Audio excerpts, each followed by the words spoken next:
Iya, sebentar. Ya, oke.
예, 수고하시네.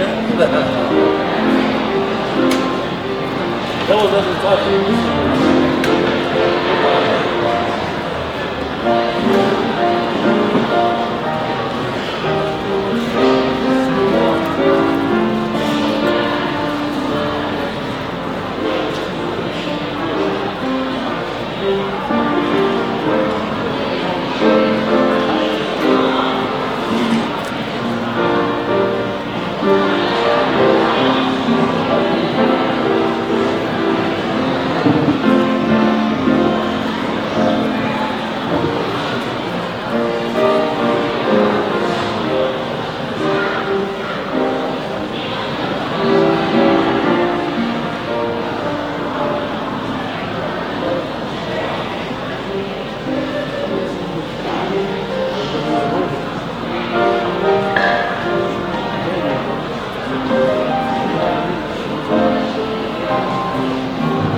What's Caroline's name? Caroline, I'm going to take it.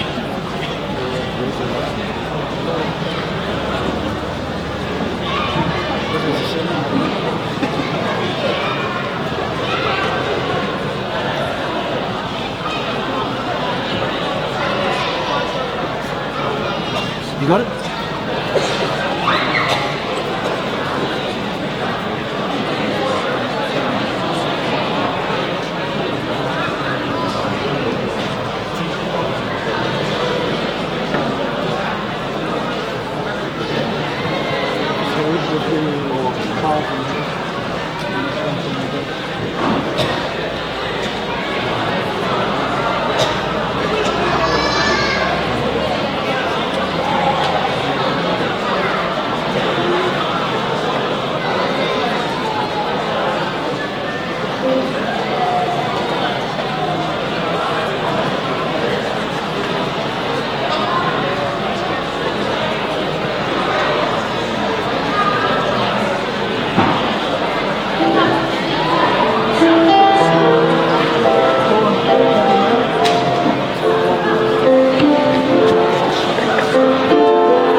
Testing, 1, 2, testing.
Hey, Dad.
I do apologise for the delay.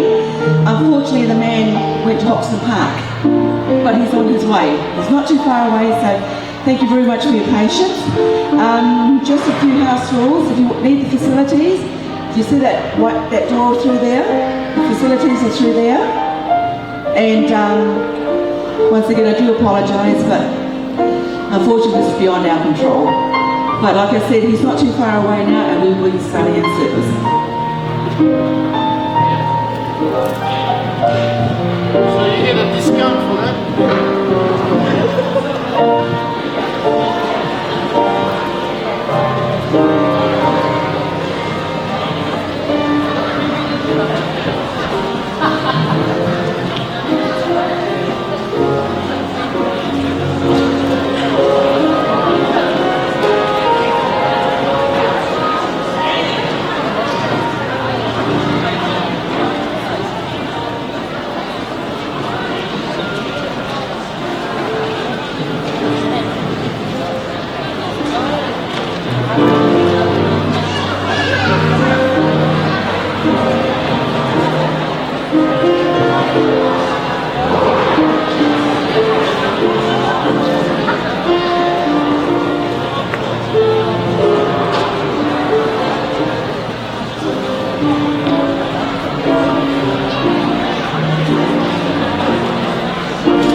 Okay, he has arrived.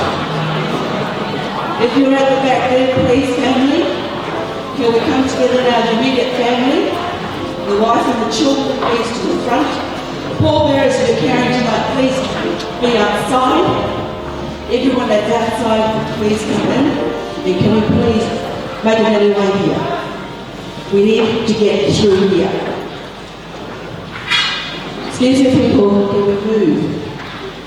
Sorry. Family, are we ready?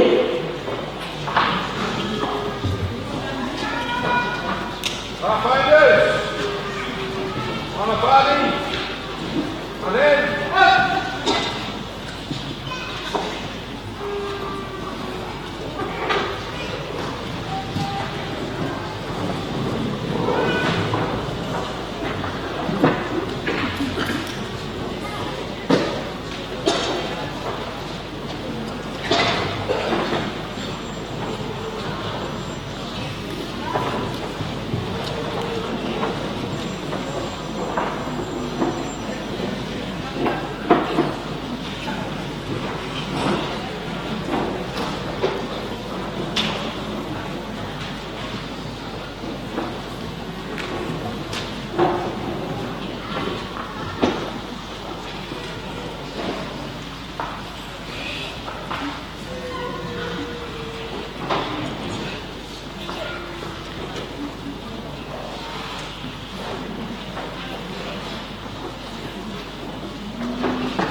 Can I please ask the congregation to be extended?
Thank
you. Please be seated.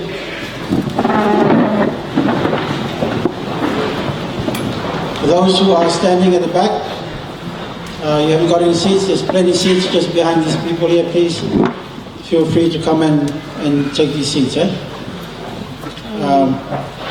We'd like to thank everyone for your patience, for our brother, and also for the family. We very much appreciate for your patience here with us this afternoon. May I now hand over the mics to our rostrum party, and thank you all for being with us.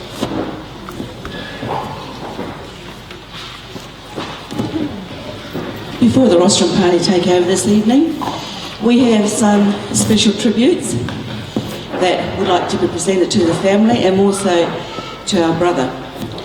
First of all, I would like representatives from the MacArthur Adventist College to please bring forth their tribute at this time.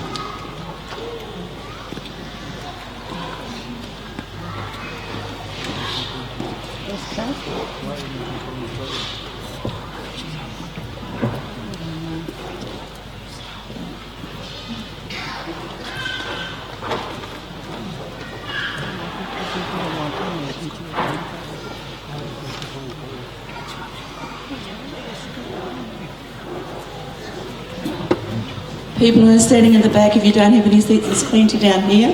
Please come forward and take a seat. MacArthur Adventist College.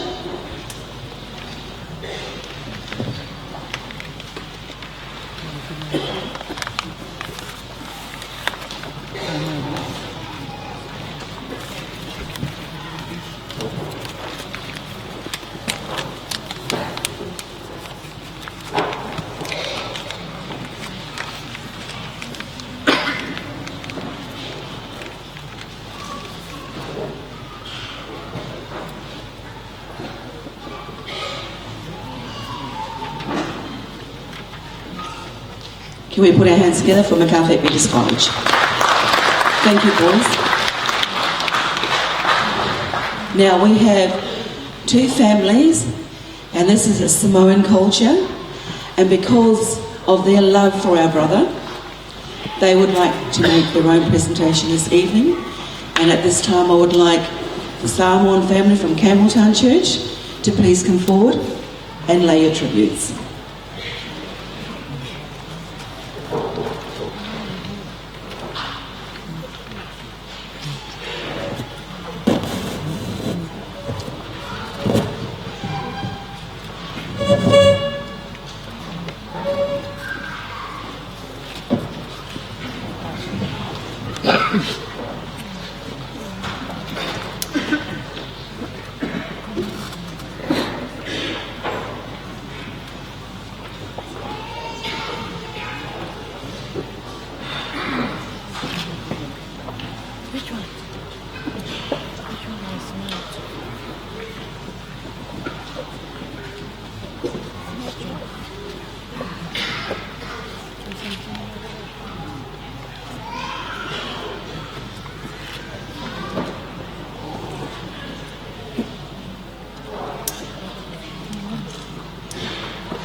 These children hold a very special memory for this man, especially pathfinding.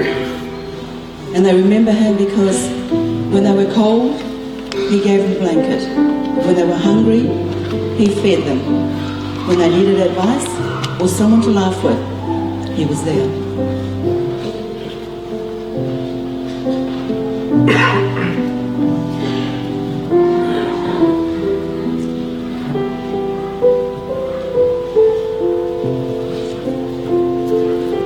Thank you, Chanchek family. Now the next family to lay their tribute. One of the girls in this family is very special to us, very special to Tiki. She sees him as a second father, and she's part of our family here today. And on behalf of her family, the Opatai family, they too would like a tribute to their father, their uncle, their friend.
the book of Psalms 46 verse 1,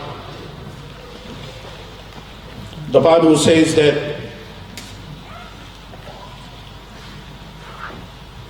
God is our refuge and strength and ever-present help in times of need.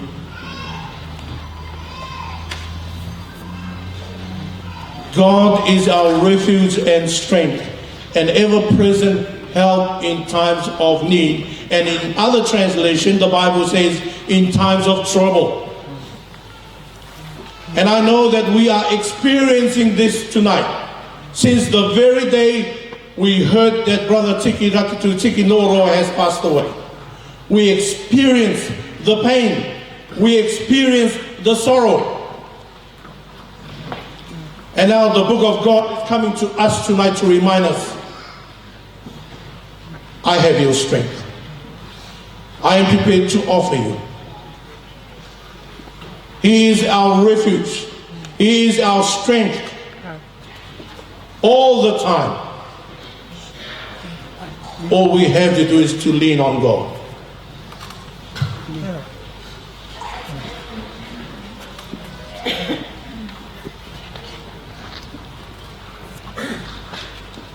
Tonight I want to take this opportunity to welcome everyone to this family service of Brother Tiki Noro.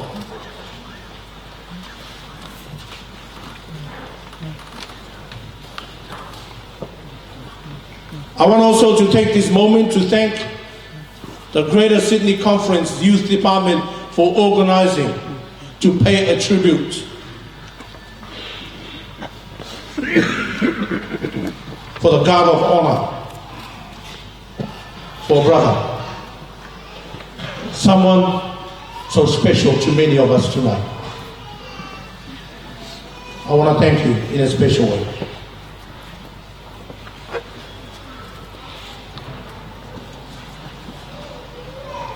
I want to welcome the family of Tiki Noro to this family service tonight. I want to welcome the Noro family tonight. I know that they are here. I know that many of them are here tonight. I want to welcome you to this family service tonight. I also want to welcome the Masters family to this family service tonight too. I also want to welcome the Purea family to this family service. And of course, I would like also to welcome the Kirio family, the family of Mama Mata Purea. I welcome you to this family service tonight. There are also special families, special people that are represented in this house tonight, which is the servants of the Lord. Amen. Those that are serving in a Seventh-day Adventist faith, from the conference and to the local churches, your wife and your family, I'd like to acknowledge your presence being here tonight, to be part of this family service. I'd like also to acknowledge the ministers, other ministers of other faith who is here tonight for the same reason, to pay a big tribute to a special person. I thank you for coming tonight as well.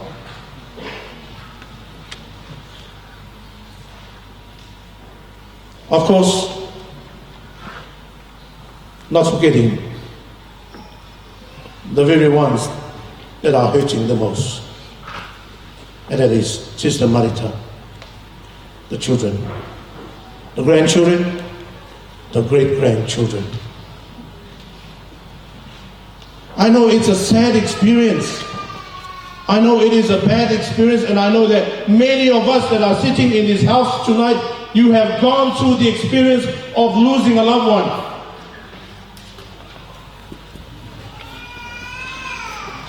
When I lost my dad, I only wish that I can catch the devil and kill him today. because it came from him. Everything that we experience, the sadness, the passing away, the sickness, it comes from him.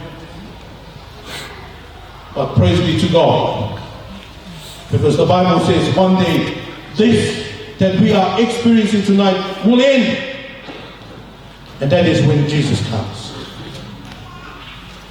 It is our hope. And I know that someone told me that one of the very last words that Brother Tiki said to him is that I can't wait for Jesus to come. With the pain, with the experience of pain that I am going through, I cannot wait for Jesus to come. Amen. And I know that it is our hope. Knowing that what we're experiencing in this life today is only temporary. When Jesus comes, all this will be over. I want to be there. What about you tonight? Amen.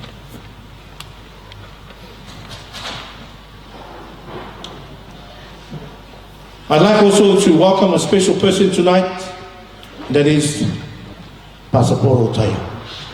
I'd like to extend to him warm and hearty welcome. Pastor, welcome. As a messenger of the Lord tonight, thank you for taking the opportunity to be his mouthpiece, to speak on behalf of a person that you know for a very long time, to speak the word of God. It is my prayer that the Lord will bless you as you lead this service tonight. I'd like also to acknowledge on my far left is Brother Elder Poaru Turia, comes all the way from Auckland, New Zealand. Brother, welcome. Welcome to the rostrum tonight. And also on my right is the older brother of Brother Tiki Rakitu. I'd like to acknowledge them tonight. I can see that the sisters are here from Auckland, New Zealand, and I know that as we go through the genealogy of the family, then I'm sure that Elder Tiki, Elder Api will mention them, maybe ask them to stand up so that all of us will know tonight who are the siblings of Brother Tiki Noro. So people tonight, those that have come outside of Sydney, welcome. Welcome to the family service tonight. And those that have come outside of the shore of Australia, I extend to you all the Master's welcome. May our time tonight reminisce of what God has done upon the life of Brother Tiki, that will encourage our journey as we go day by day, as we look to the time when Jesus will come, and we will be united with those that have gone before us, and above all, we will be united with the one that loved each one of us, that is our Lord and Savior, Jesus Christ, is my prayer in Jesus' wonderful name. Amen. Amen.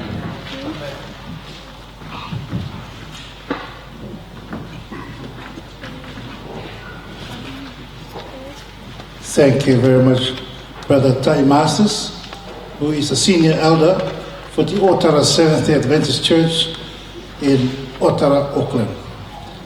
I believe that we are all welcome, feel welcome to this special meeting tonight. As we proceed with our program, I'd like to invite you all just to bow your head where you are as I offer a word of prayer. Let's pray. Our Father which art in heaven, you are the one who created us.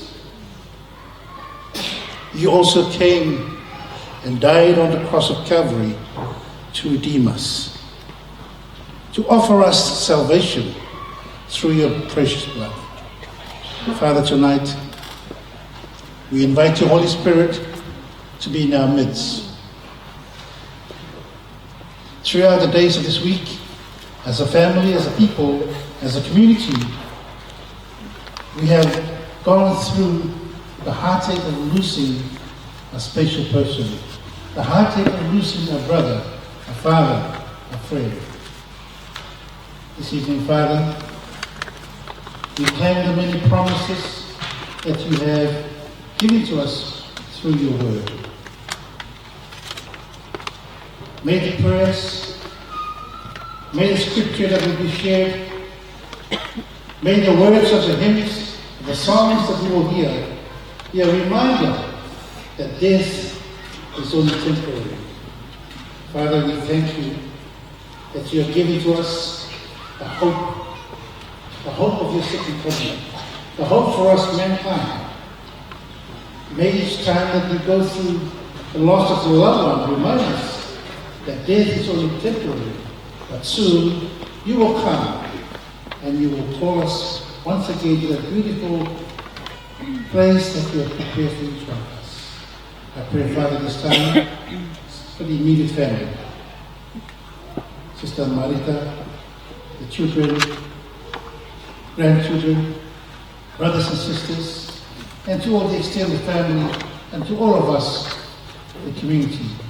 May the comforting of your Holy Spirit be upon us as we go through our meeting tonight, as we listen to the words that your servant, Pastor Polo, will bring to each one of us. So once again, Father, thank you for bringing us together to remember, to be reminded of such a lovely person, the late Tiki Noro. In Jesus' worthy name we pray. Amen.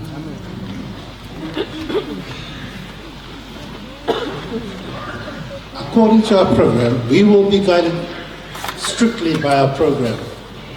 We are going to worship God with the wonderful words of the Cook Island hymn, E Enoa Meitaki.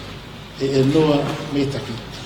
You've been sitting for a little while. I invite you all now to stand as we sing the words of the song.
Before I present to us the last skits of my brother Tiki Jr. Nolo, I just want to bring to us the love from our pastor, Pastor Paul Temple, as we know, Pastor Tate.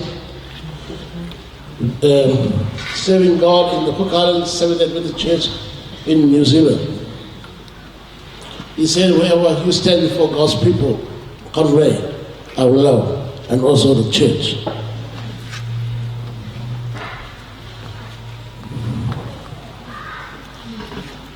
The life skills of my brother that I'm going to present to us tonight. I'm not going to go back 6 generations back. Because if I do that, we're going to end up here 6 a.m. in the morning. So I'm going to bring to us the parents of our dad, the parents of our mom, and also to us, his children, so that I can do it nice. If you talk about me, it's your own sin, not mine.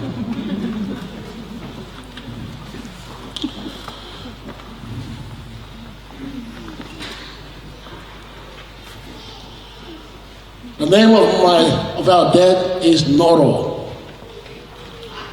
I would like to ask the Noro families if we can stand tonight, please. If you are in this family, Noro family, I would like you to stand for the people to know who we are. Any Noro here to stand, please?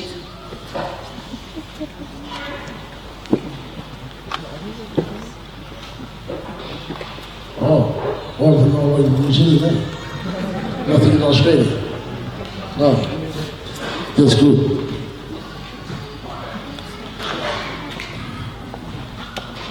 My mom's side, Palmerston Masters. Would you stand please this evening? Those from New Zealand, those from here in Australia, please stand. Thank you. This is Virginia. The Pura family, would you stand please tonight? Amen. Thank you.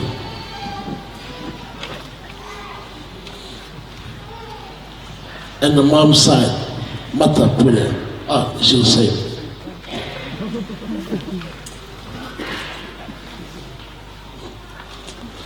Okay.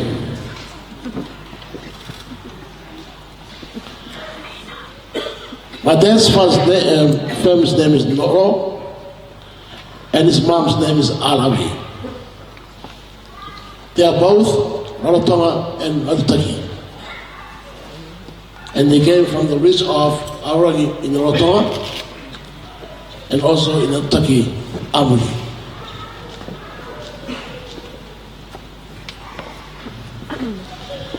And they got married, and they got 7 children. Here are their names. Mary Tani Masters. Sister, would you stand, please? This is our firstborn.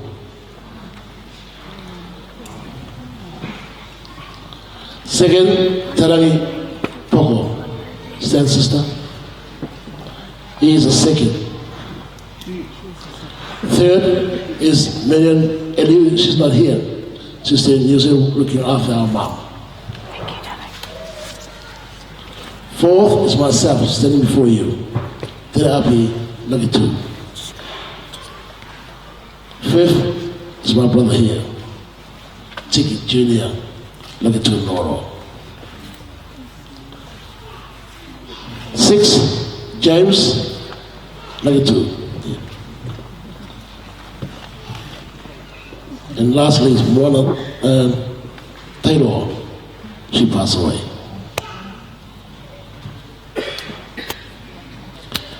And then our mom remarried to our new dad. His name is Tukua Upumanu. And they got 2. First, Marita Mawate is a girl. Secondly, our last born is Tukua Junior Upumanu. They both live in Atutaki, Cook Islands.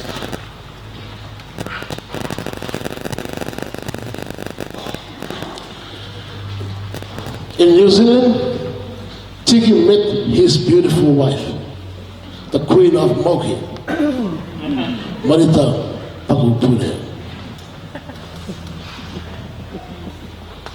They fall in love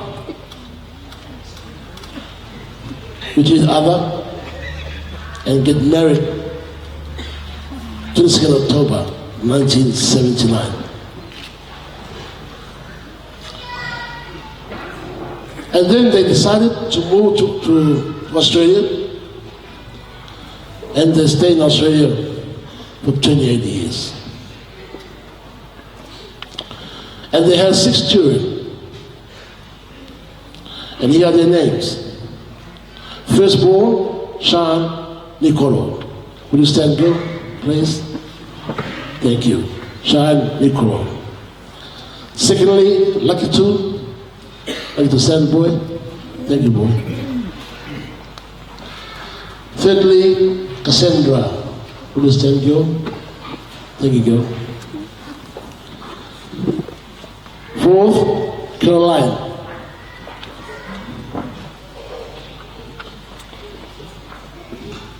There you go. Fifth, Tulane. You stand, girl? Thank you. And lastly, Adriana. Will you stand? Thank you, girl.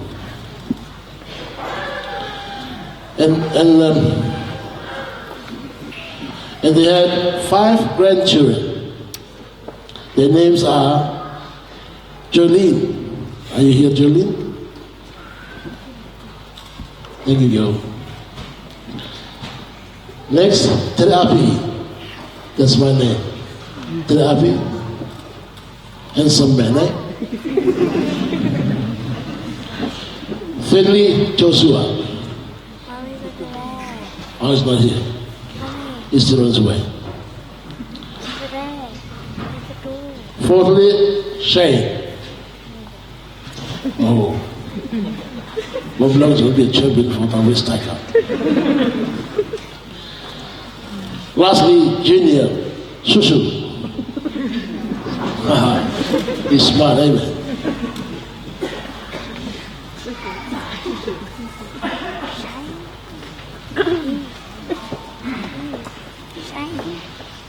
And they look after also a few children in their home back in New Zealand. First one is Moro Mateo. He's with us here tonight. Will you stand, brother? Stand, boy. Thank you. Tommy Noem is not here. Roger Rohi, this is a Samoan fella, but he's not here. David Mateo is not in New Zealand. And Puna Care, lastly, Mama Masters. My brother Tiki loves sport. He loves his rugby. He loves his cricket. He loves also his tennis. But the amazing thing is, when I play against him on the tennis court, on the tennis court, different story altogether. You don't like the way I sit. These two up here, no, not the way I play. These two up here.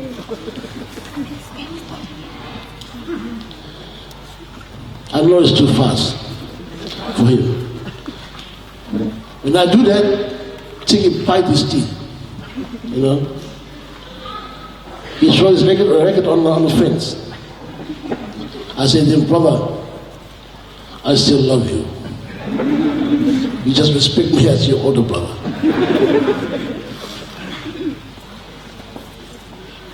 I can't help it. Every time we play tennis or cricket, we go home and we talk about it. If I beat him, she won't stay and listen. She goes somewhere else. One time back in New Zealand, he asked me to go and drive his car behind his house. That time I was just trying to learn how to drive the car. And I said to him, okay, brother, yeah, give me the key. So I went in the car, start the car, put it in the gear. The car didn't go for the car, go backwards. Straight on my neck, on the next to his face. You know? And he said to me, oh, who's going to fix that? Who's going to penetrate the tents? I said, well, you asked me to drive your car, don't blame me.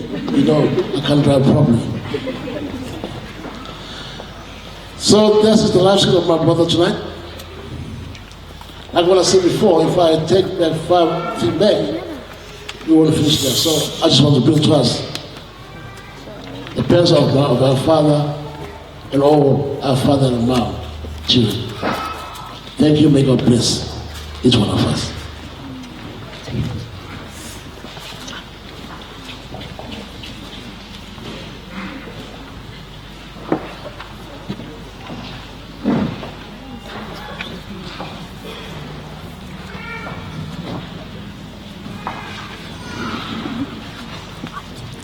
Good evening. My name is Rorita. I'm James Noro and Poko Noro's daughter. I'm here to extend the eulogy. As we can see, that Dad has touched so many people. And I praise God for blessing us with a wonderful, wonderful, warm-hearted, godly man and father. And I just want to share with you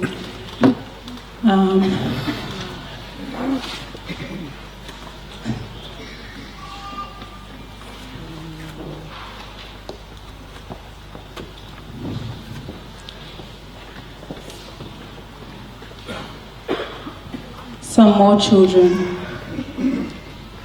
that Dad loved, cared for, and fed. And they are Pauline, Carol, Parutu, Mata, Pita, Stacy, Junior, Sammy, Alan, Tali, Tangi Boy, Fred, Tangi, Desmond, Edwin, Marcy, Johnny, Ty, Nathan, Brad, Daniel, AJ, Troy, Cindy, Judy, and David, and his grandchildren, Mamia, Tuya, Amos,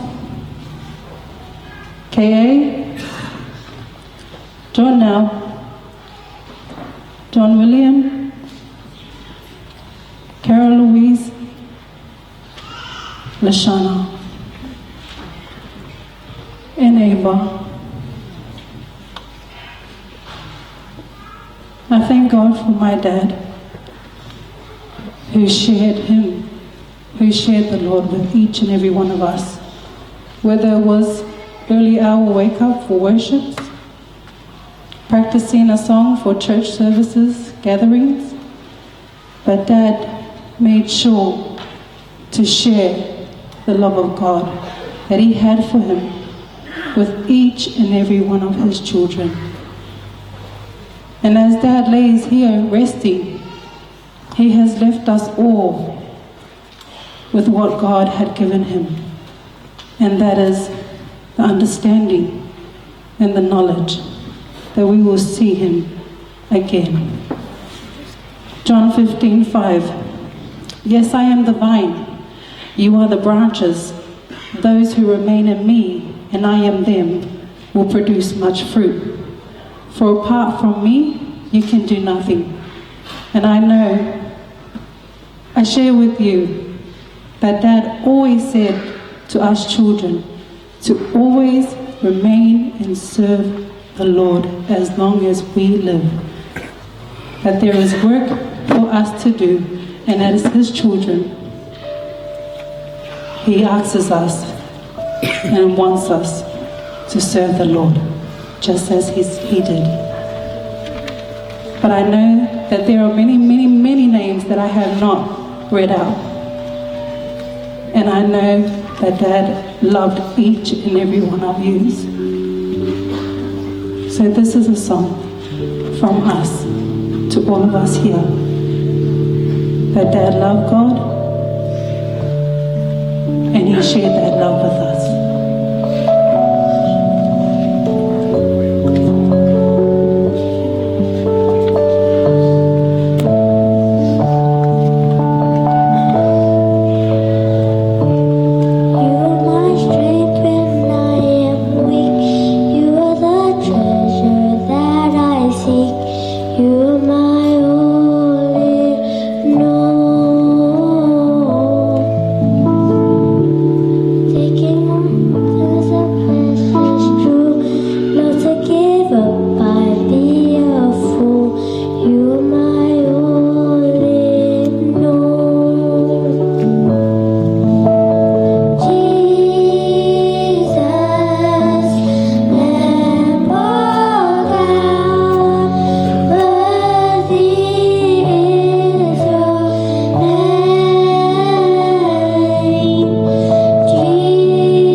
Good evening to all pastors, ministers that serve our church here today.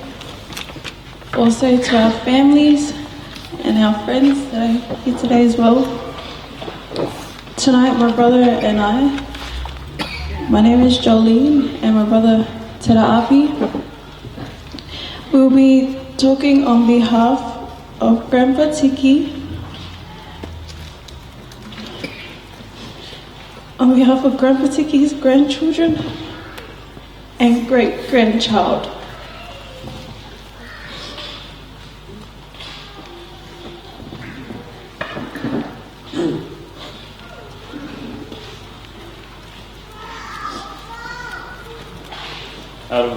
Out of all the school achievements, the rugby matches we played, the songs we sung in front of many people,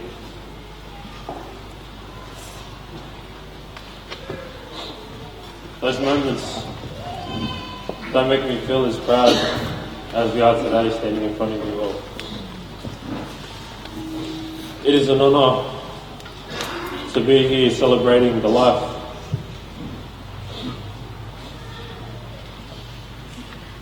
of my grandfather, our grandfather.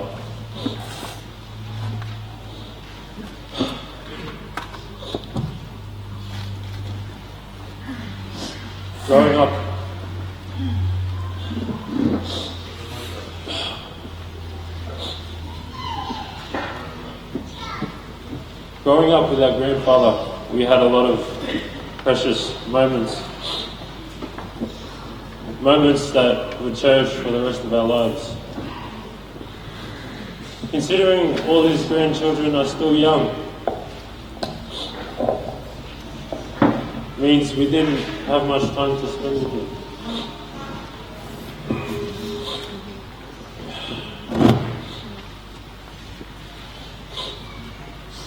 Special moments like birthdays, Christmas, New Year's, Sabbath days.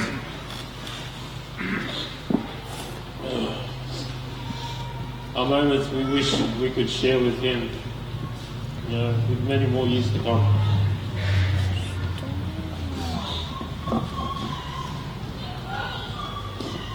For me, it's been a blessing to share a birthday with my grandfather. Now and for many more birthdays to come, I will cherish those moments for both of us.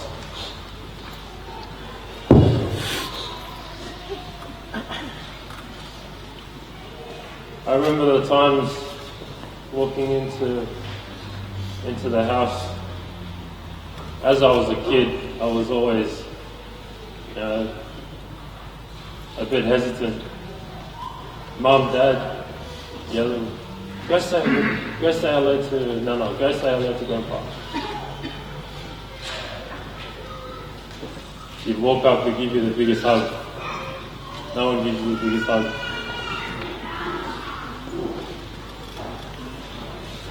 For the past week, I've been back and forward and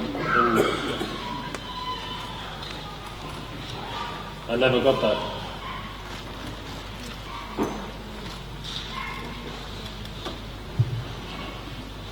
I remember he loved singing. He'd always loved singing. And the first time he helped his grandchildren out with singing, we play the guitar, we blend harmonies, we perfect songs, and then you'd see him smile. It looked like it was one of the proudest moments of his life. We will never forget little moments like this, and we'll hold on to them for the rest of our lives. We miss you, Grandpa. We miss you a lot. Before we end, we'd like to read a poem on both of us. Tears streamed down my face when I saw you that way. I love you, Grandpa. I will love you every day. As my tears raced down my face, I knew you'd soon be in a happier place. My love will follow you wherever you go. Oh, how I love you so. Although I feel sorrow and hate, you can't fight fate. You told and taught me everything as time passed by and by. I never wanted you to die. We did a lot together throughout the years, but it's time to wipe away the tears, because I want you to know I will never let you go. My heart will always be with you, and I will cherish every moment here on earth until we all see you soon again on that glorious morning when Jesus comes back again.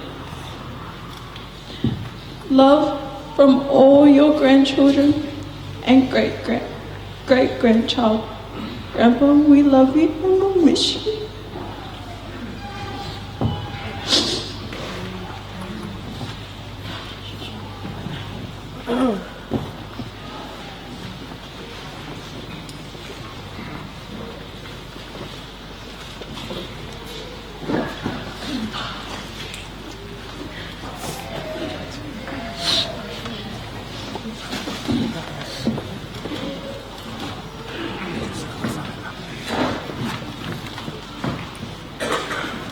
This time it will be a trio.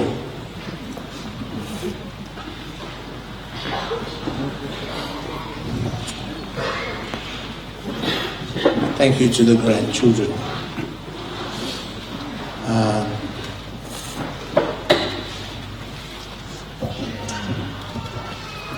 Tiki has a big inspiration to many of us. I remember, anyway, let me just introduce myself. My name is Tai Masters. If you don't know how to pronounce Tai Masters, say One Masters. All right? Just say One Masters. I will understand. All right, now Tiki's mom and my dad are brother and sister, and also my brother John's dad. And it's great to be here tonight. I was at work, I think it was on Tuesday when he passed away. And a text came through. The text said, "Dad, please ring me, my daughter." It's one of my daughter, Laura. So I picked up the phone and I rang. She said to me, "Dad, have you heard the sad news?" I said, "No, I haven't." "Please charge this one ready for the next one." And then she said to me, "That's yours. You're only allowed to talk 1 minute." And then when I rang her, she said that Uncle Tiki has passed away. Man, I was sad. My heart was sad. I was in my office at work. I just stand and no one was watching. I made my way to the boys' toilet and I just went in there because I was crying. Why? Because at one time, Tiki was my parents back in Auckland. Me and my wife, can I just introduce my wife to mine? Please, can you stand up? Stand up, please, please. I mean, to mine, not anyone else, to mine. Thank you, thank you, thank you. All right, I wasn't expecting you to stand on that chair. All right, and yes. And also you heard Mama's name being mentioned. Yes, we used to live with Tiki Padiko and their children. So our children grew together with their children as well. But I tell you what, I haven't heard anyone saying about this bad side. Now the bad guys are up at the front here. We are going to bring out the bad news. All right, okay. And no, I better not say that. Better not say that. You know, when, let me just, I made a joke to my children. I said to my children, I know that Uncle Tiki been trying to lose weight. That's for real. And then I said to them, now, he will lose for real. he will lose for real. And then my children say to me, that's the same to you as well. I said, of course. If you don't lose weight, the doctors, and you do exercise, don't lose weight. Remember that God has prepared a place for you to lose weight for real. And then when when Jesus comes, wow, when the people look at you, wow, man, in the twinkling of an eye, wow, we shall all be changed. Isn't he an amazing God? All right, is he an amazing God? Yes. So, I know these two guys were the bad guys. I know. One time, we were at Mangere. We went to Mangere KFC. We bought a KFC at Mangere.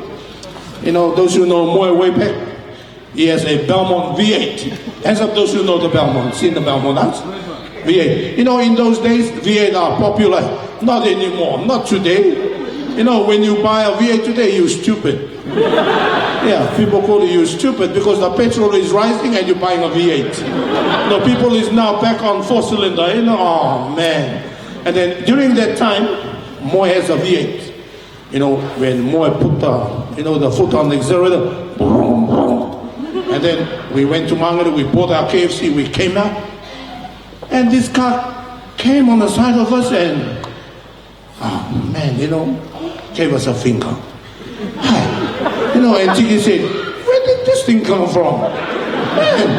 And then Tiki gave the command. I want to say, did you know that Tiki never swear? The only swear word he said, bah, bah, chase. Said to Moy, chase. No choice. He put the foot on the accelerator and we went. Tiki was sitting in the back seat. At the same time, he was winding the window down. At the same time, he had the coleslaw in his hand. He opened the top of the coleslaw. We went beside it, and these people were in the other car. They had the window down, and Tiki just. And then he said, "Go, go." That's Tiki. Man, a big man with a big heart. With a big heart. And I remember we were back at home, we started the quartet called The Salt. And Tiki has been around with us whenever we sing, he picked a lot on our Tommy. Yeah, our Tommy sings flat. even now. Sorry, my sister. Right, and Tiki will always say, come on, Tommy, come on, man. But he has been an inspiration to us. And I think, when God will always try and move us around in life, knowing that one day we will always turn back to him. And when Tiki left New Zealand,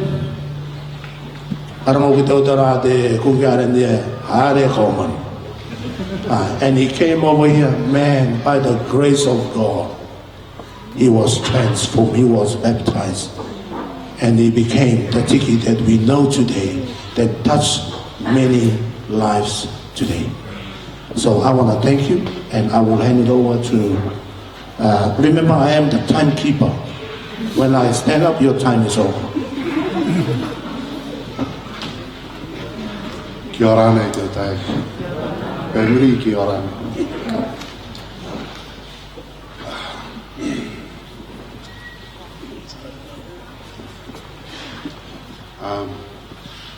He is the man. And who is behind the man is the woman over there. Marita and Tiki, like my brother here, is just like a father and mother to me. Not only me, also David, Matayo, they were your people. In the 80s, when we were a quarter Seventh-day Adventists, we used to go and watch rugby on Saturday. I'm telling the bad side. And we used to watch rugby when the All Blacks played. I just remember the Kiwi win just recently. So yeah. Sorry. Sorry, guys. Yeah, on the best time. When we come back from church, time for the rugby, I close all the kitchen and hide inside the house. And where's Marita? Marita is gone to the AY program.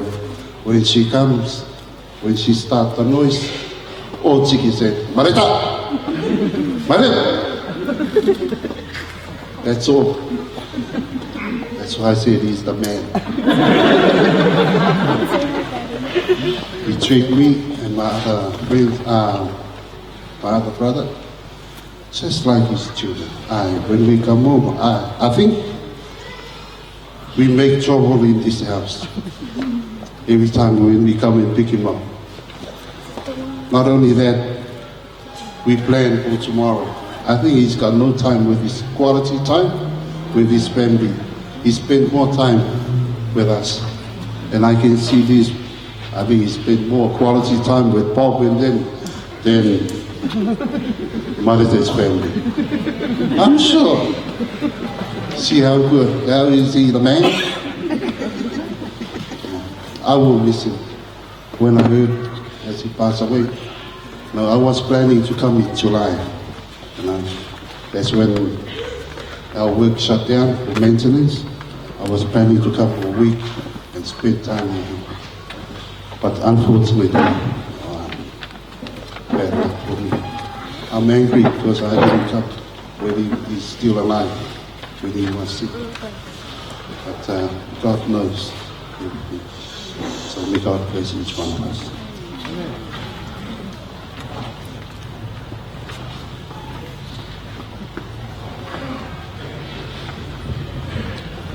Good evening, everybody. Behind my back, Pastor Poro, excuse my back, and also Elder Paul. They didn't introduce themselves. They told us their names. Paul is a nephew for the late Brother Chiki. Chiki and his mom are first cousins. So I just want to say, in the name of Jesus Christ, mind my back, and of course you, my brother, and of course to the distinguished guests among us, Pastor Kenneth, Pastor John Welsh, and all the DDs of the Pathfinders in the Greater Sydney Conference. It's so beautiful to see you here with all our Pathfinders. Among us, I can see my brother John Brown, Pastor John Brown. I didn't expect you to come because we are here for all of us. And your good wife, thank you for being here. You should be up here because you are a family.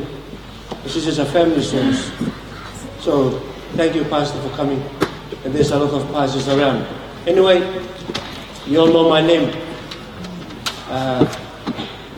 I don't need to introduce myself, but I'm going to share with you what I know about Chiki. I had a vivid memory of Chiki as my cousin. We call ourselves brothers back home on the island of Waitutaki, where we were all born. Of course, his mum, Auntie Marioni, and my dad are brother and sister, with Tai and many others. For a short time, we traveled the South Seas of the Cook Islands because my parents is a missionary of the church, of the Seventh-day Adventist Church, of Pastor John Masters. We traveled the South Seas, the North Seas of the Cook Islands. And I disappeared from them for many years. I think for almost 16 years. I met up with Chiki in New Zealand. I left the Cook Islands very young. A young boy, I just want to get away because things didn't go my way. I just want to get away. So I met Chiki again for the first time after many years. I had no brother in New Zealand. I had sisters, but I was reconnected to Chiki like brothers.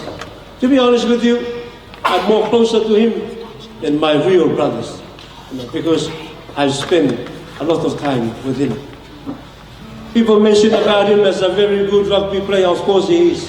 Him and this man behind me, Moro Koteka, they form one of the most destructive center pairing players of world rugby back then, but only because we are Seventh-day Adventists.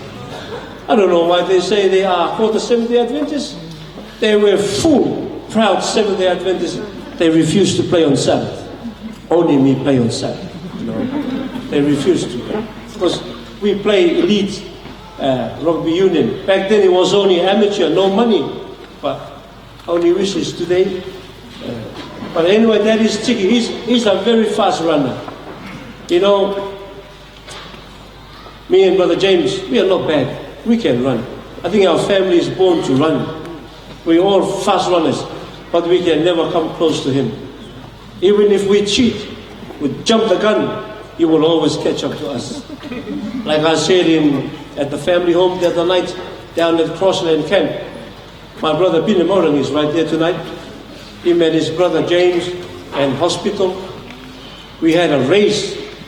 You know, they were telling him, oh brother, you better go at the front there and get a 10 meters head start. But they looked down on him. When the gun, bang!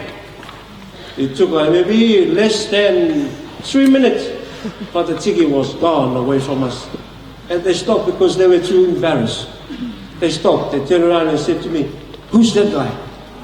I said, that's him. Because he is talented in sport. A very good rugby player, a fast runner, a sprinter, not a distant runner, and a tennis player. What I'm telling up here is the truth, because this is a pulpit. I have to tell the truth. You know, lately, the last, say, 15, 16 years of his life, I play double with him. I'm his partner. And we are always undefeated here in Australia. Whoever we play, wherever we play, we are always undefeated. No, not only because of him, I do my bit too. No, but he's very good. Among us, I would like to acknowledge a special person right here. Earl. Earl, can you stand, please? No, I want you to look at Earl. This is Earl. You know how I met Earl? Through my brother T. Thank you, Earl. So nice to see you tonight. You know where I met Earl? In the hospital. For the last 2 years, my brother Tiki has been sick. No.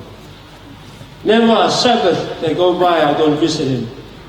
I will always go there. One time when I turned up at the hospital, and Earl was in the room. There was 4 of them.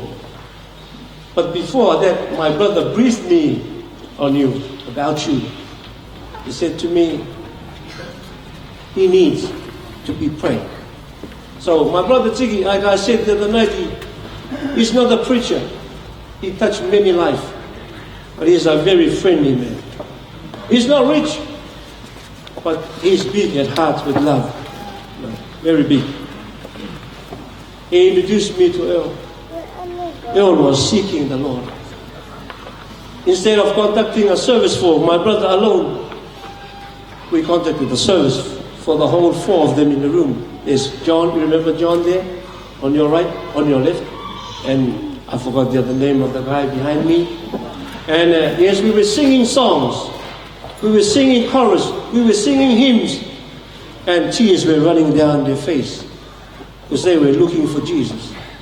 And the next door neighbor, the room, you know, the quarter on the side, they walk across. When you finish, when you're done, when you come across and share that with us. Because of Brother Tiki. Of Brother Tiki. He's done his homework. So, because Earl, I thank you for coming. And like I said, God loves you. That's why he came. Because he loves you. Yes, this is the Brother Tiki I know. Just a classic. All of you from the island of New Zealand, country of New Zealand, in the 80s, 70s, 60s, perhaps to the early 90s, there used to be a fast food outlet called Uncle. Remember Uncle? Put your hands up if you remember Uncle in New Zealand. Uncle. My brother Tiki loves Uncle's burger. He will eat burger almost every day. My brother, man, I don't know how come he afford it, you know, because he's always staying home. He's always absent from work, absent.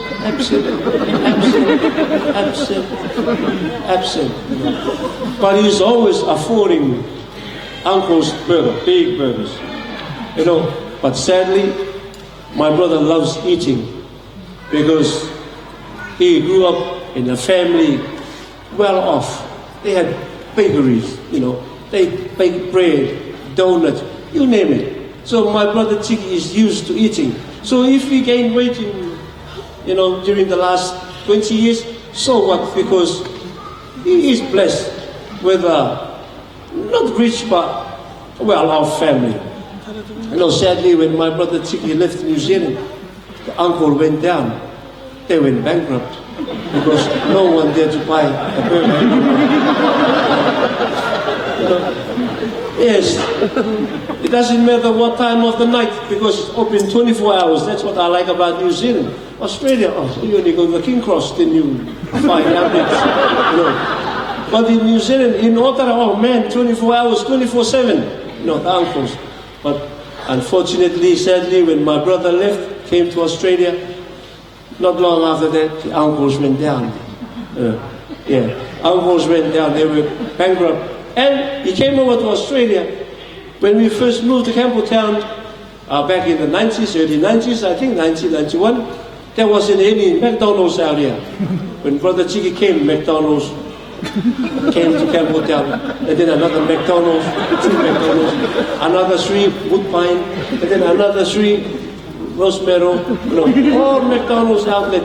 Because my brother is always making money for McDonald's. And then along came Hungry Jack, you know, Hungry Jack. Oh, my brother loves his double whopper, you know.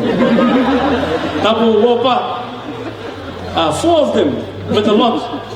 Before I had this on my, you know, honestly, I first learned about this menu in my brother's house. I said, brother, what's to eat today? He said, Wingburger with a lot. You know, Wingburger with a lot. This is my brother Chiki. But man, he was such a big man. This is the brother that I know because I spend a lot of quality time with him. Like my brother said before, I know it was me he's mentioning because we talk about.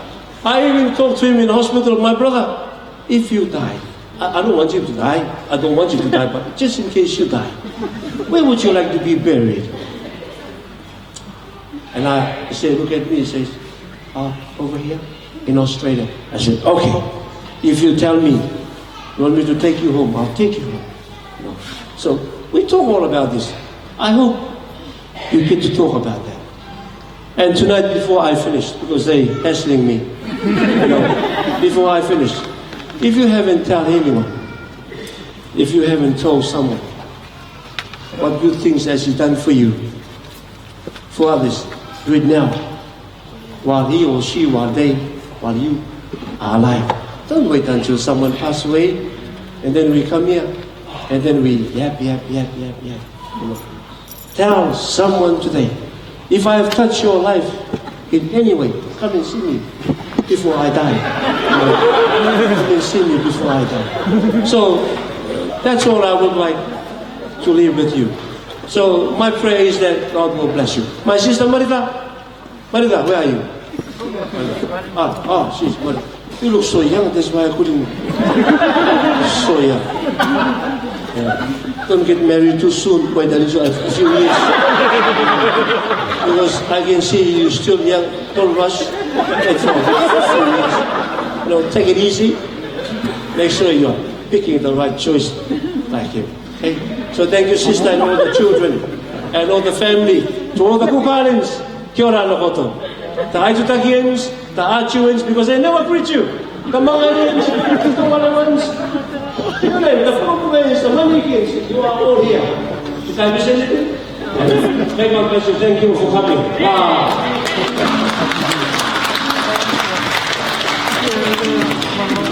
Our program says personal tributes. These guys went beyond that. They stole my time. So I'm going to make it brief.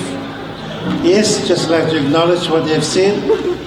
In the last few years, coming to Sydney, Chiki is the man to tell you where's the best place to eat. One experience I had with Chiki not long ago, we came visit here for a function here in Sydney. I was playing golf with my Uncle James. We came back and the phone rang. Oh, pick me up. Because the rest of the guys were playing tennis. We were up the road somewhere around here. Come and pick me up. What for? I want to play tennis. Anyway, he was picked up. He had 3 rackets behind him. I said to him, well, you know, Chiki, look at the size, look at the way you walk. What's that for? Are you going to play? No, this is part of my decoration. That was the man he was. He wanted to make sure there was humor.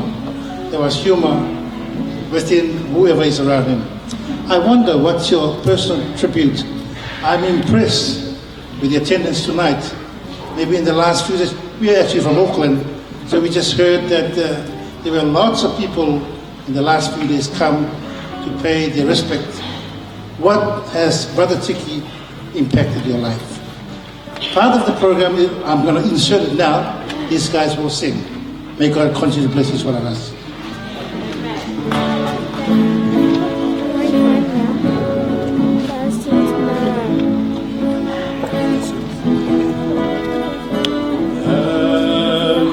A river you cannot cross, a mountain's too hard to climb.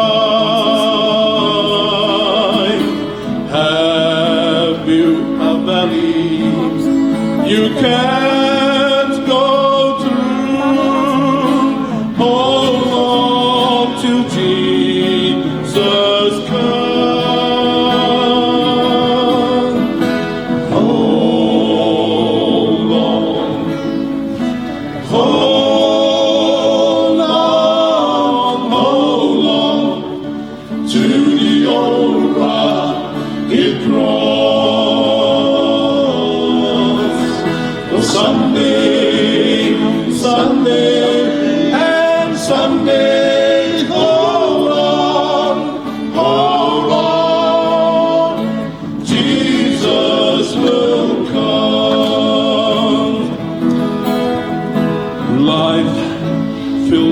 Heartaches and sorrow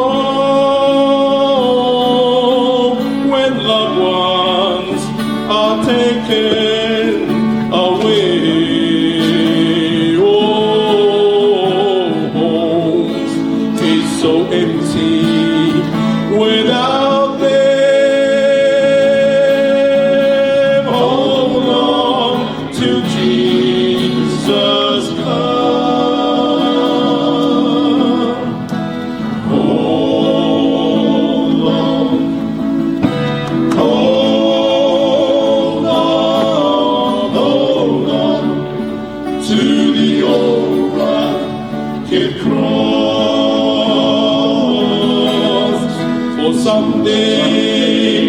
Someday, and someday, hold on, Jesus will come. For someday, and someday, yes, someday, hold on, Jesus will come.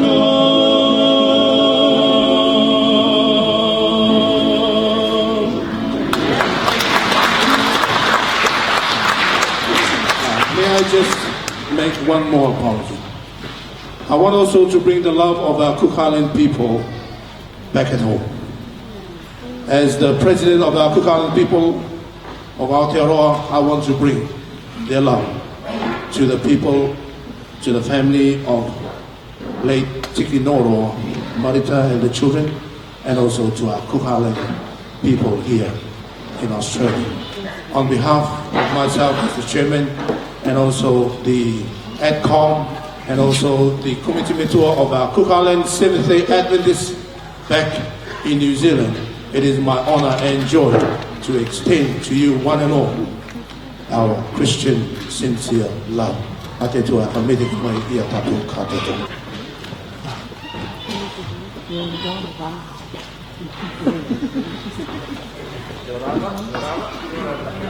How are we tonight?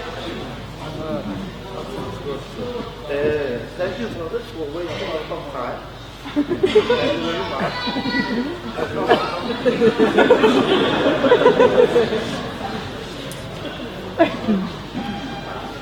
Okay, Fiorana to everyone. Brothers, thank you for wasting a lot of time.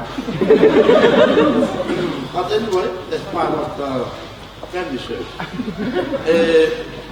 Maybe there's a few people here don't know who am I. My name is that nice name up there. Superman. Okay, anyway, I'm not going to talk that long. I don't know much about Uncle Tiki or my brother Tiki because by the time I came back to Tiki, they all gone. They all gone to New Zealand. Went to look for a better life. And I was hanging out with my dad. My brother took off, like what they say, can't handle it. And my younger sister there, Nanti Ali, can you stand up please, Nanti Ali? Stand up.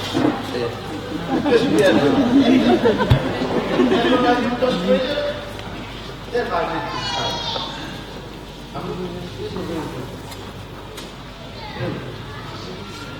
Then go a good relationship here in Australia. When you know this man, when he's short of something, you know who to bring. When he's short of something, you know who to bring. The moment that one of mine bring, if it did, I took off just like somebody behind me. That's the relationship that I built with this guy. And I bless God for a good cousin of mine. Not only him, but everyone else. So thank you very much. The song that we're going to sing, because these people in front of me, you boys are not supposed to sing. I forgot, why am I singing? Well, that's part of the program. So relax. When we sing, don't cry. And have a good time, yeah? Thank you very much.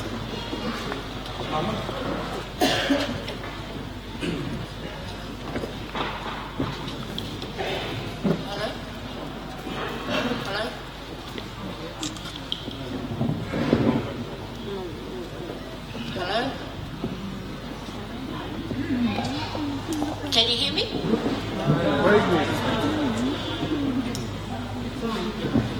The other one. Stop mic.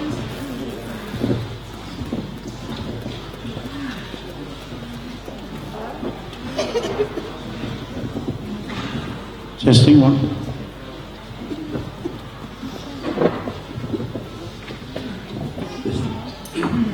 Hello? Okay, before we sing, I'm just going to tell you that I'm going to cry. So,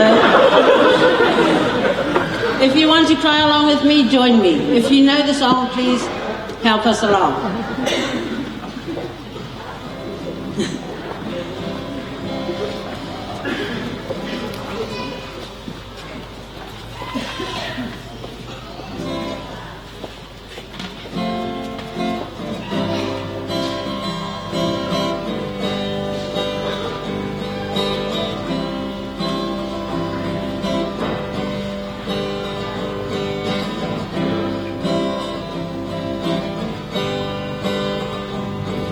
The other day I passed the place you always like to go, and I picked up the phone because I thought you would want to know, but I forgot you weren't there.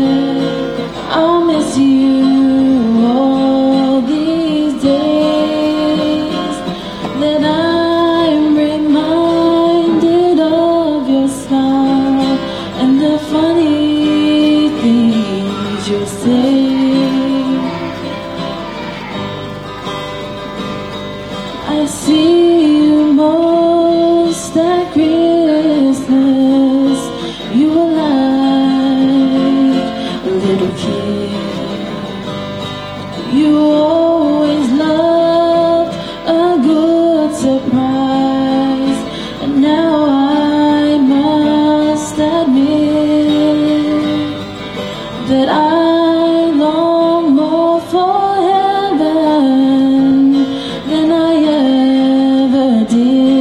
before.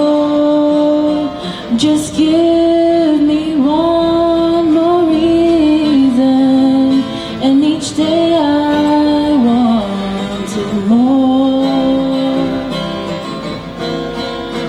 Knowing we could spend a lifetime reminiscing on the past, knowing I would see your face again when tender moments last.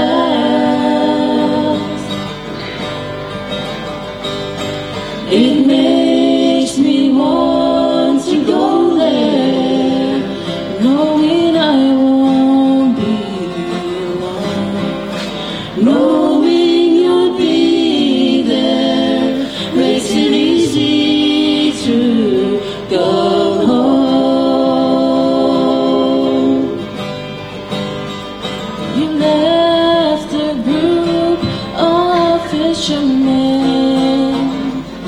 and somehow you left me too.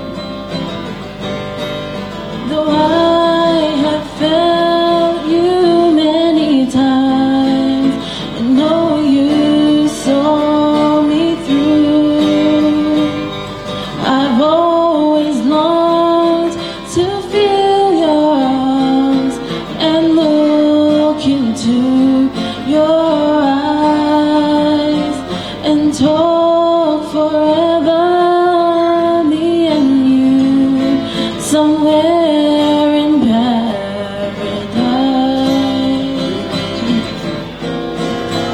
Knowing we could spend a lifetime reminiscing on the past, knowing I would see your face again when tender moments last. It makes me want to go there, knowing I won't be alone, knowing you'll be there, makes it easy to go home. Knowing we could spend a lifetime reminiscing on the past, knowing I will see your face again when tender moments last.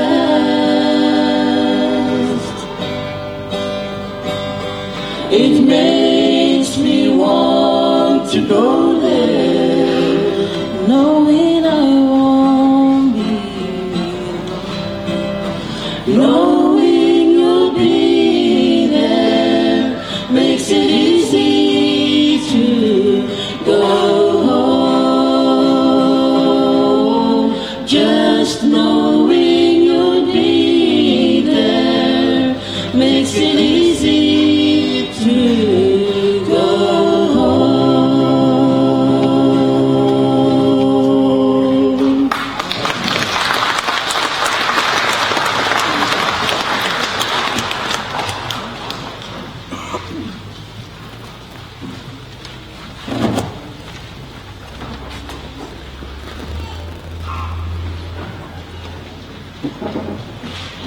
Good evening. My name's Larry. Turn it on.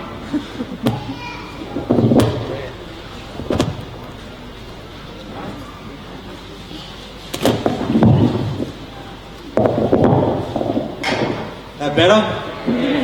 For those who don't know me, my name's Larry Burke and I attend Campbelltown Adventist Church. I first came to know Tiki in about 2004 when they all moved from the Cook Island Church to our church. Your loss was our gain. When I saw Marta on Sabbath afternoon, I said I'd like to say something. I didn't expect this.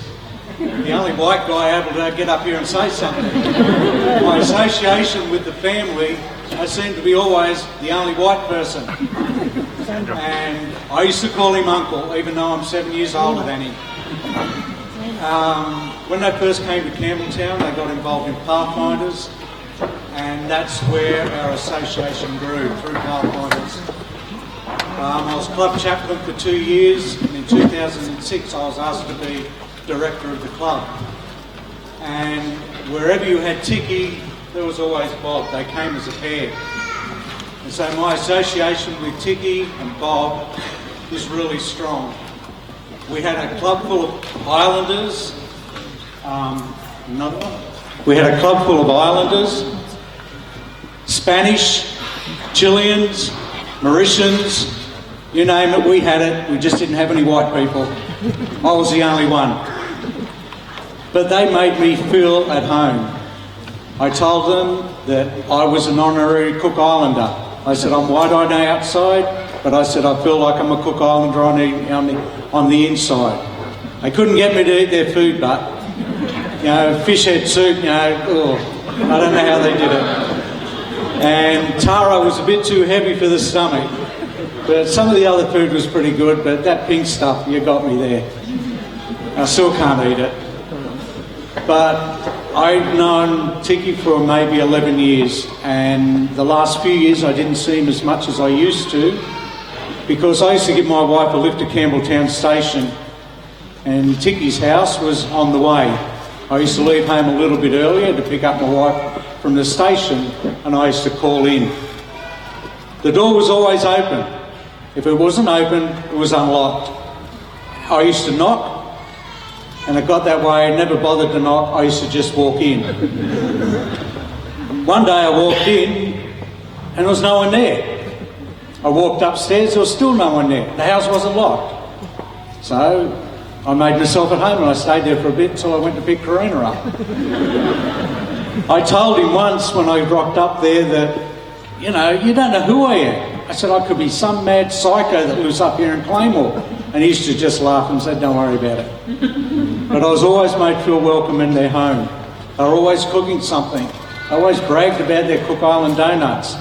I have to admit they were bigger, but what was so special about them, I'm not quite sure. But they loved them. Every time I went up there, they were always cooking for something. And I loved their big pots. Nobody has big pots like that in Australian homes. It wouldn't fit in our cupboard. But they always managed to fill it with food. I know with my wife especially, Tiki made sure that his family made my wife feel part of their family, which meant a lot to us. I went on a holiday to Western Australia once. The minister was an Islander. And I just happened to mention about the Islanders in our church, and well, wouldn't you know it, they were related. It doesn't matter where you go, you always bump into his relatives. This one's a niece, that one's a niece, this one's a cousin, this is an uncle, this is an auntie. It was endless.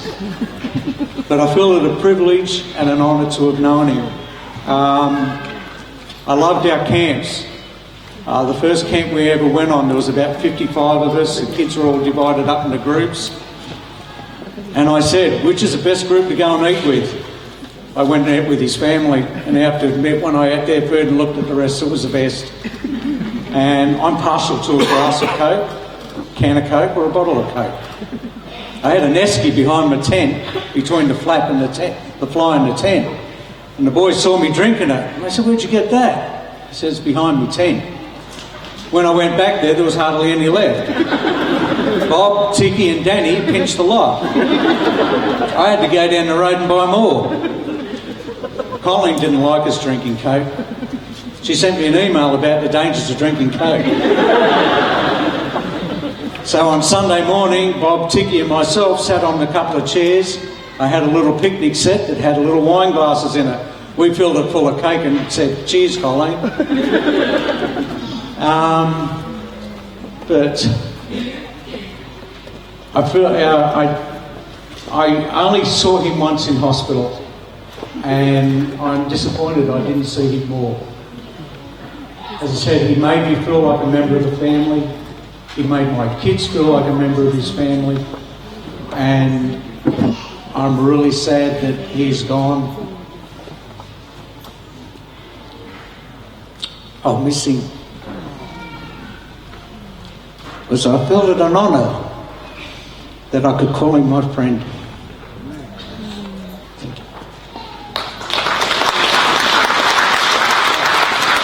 One last story. I was at an expedition at Thurmi. Bob and Tiki are on duty. We had portable toilets.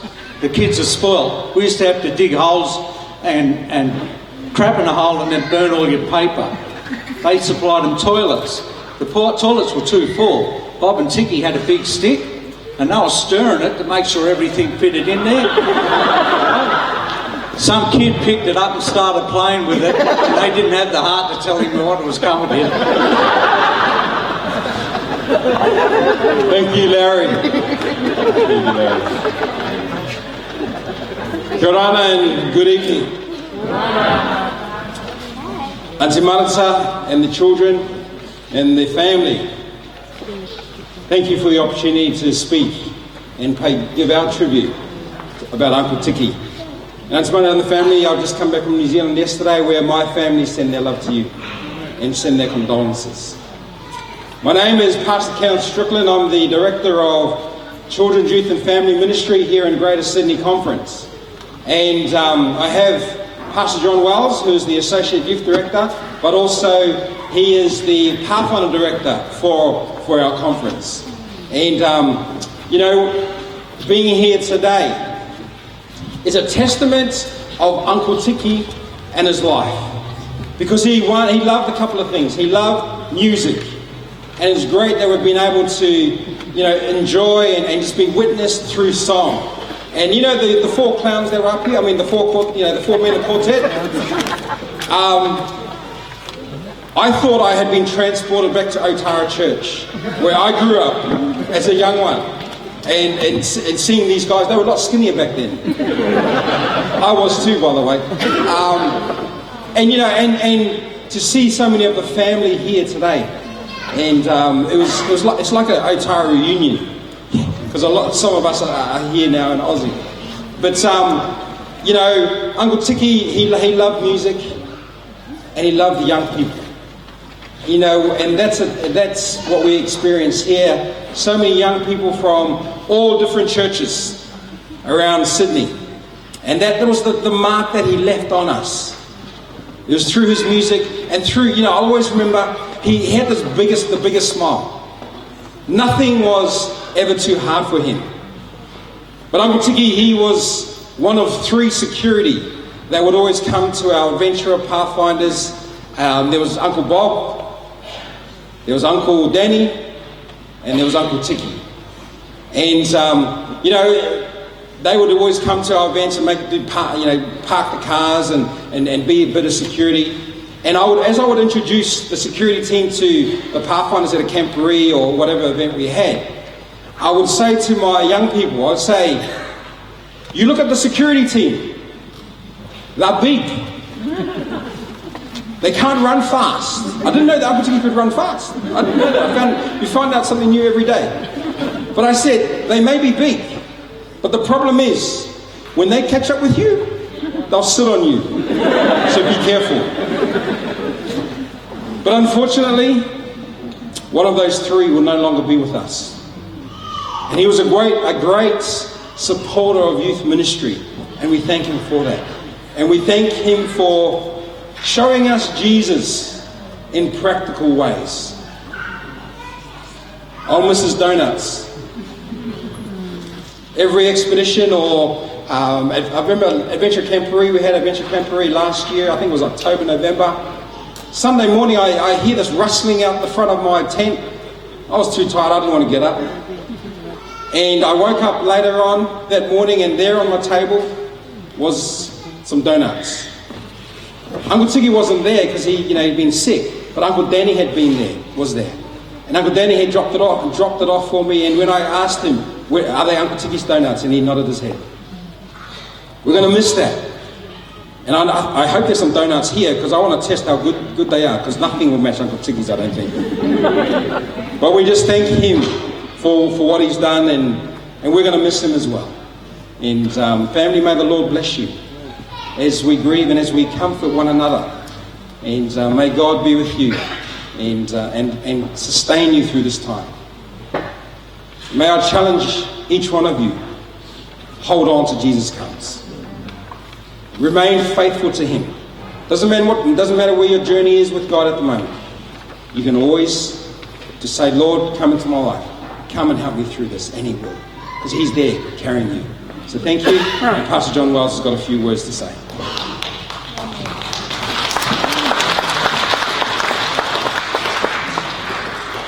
And to the family, and certainly on behalf of the Pathfinders and the Adventurers, we really appreciate his ministry.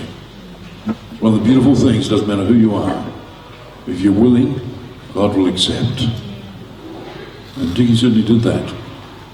His role was very important, very important. In fact, David must have known about him, because there's a song which is just for the security boys, Psalms 134. And it simply says, "Oh, praise the Lord, all you servants of the Lord, you who serve at night in the house of the Lord. Lift your hands towards the sanctuary, praise the Lord. May the Lord who made heaven and earth bless you from Jerusalem." We commend it to you as a family. Thank you. Amen.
In Revelations 21 verse 4, it says, "And God shall wipe away all tears from their eyes, and there shall be no more death, neither sorrow nor crying, neither shall there be any more pain, for the former things are all passed away."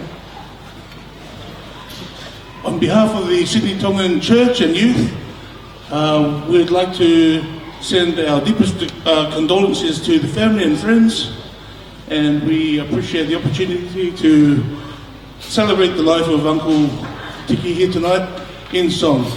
He is well known for his music ministry, and we're going to sing a song tonight. I'd just like to quote a few of the song's words before we start. "I know that life has troubled you, but the King in me speaks to the King in you.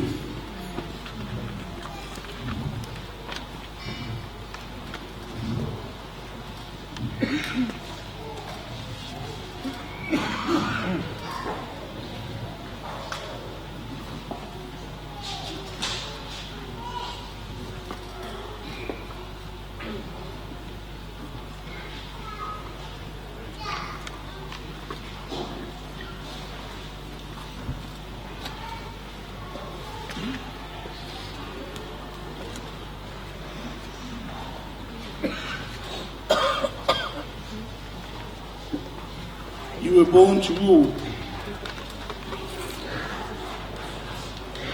There is a king in you.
Mountain View, are you around?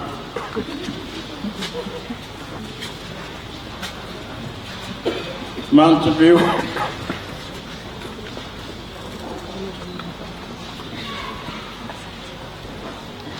Maybe come through the middle so you don't get a traffic jam over there. Big voice coming through.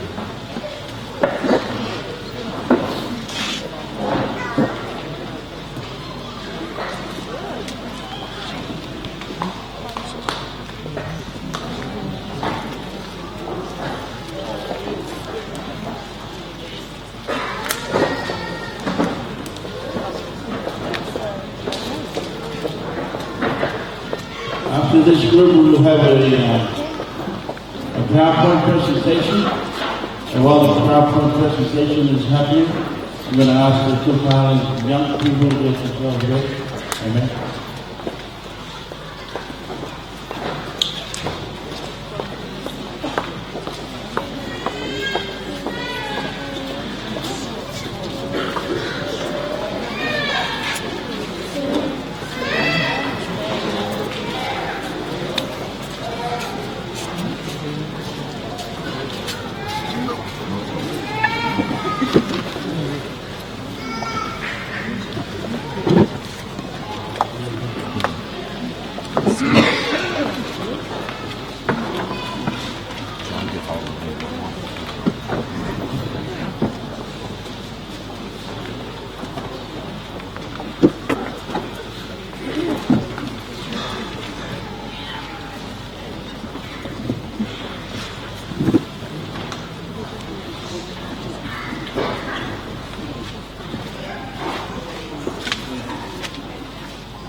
Here I am, Lord.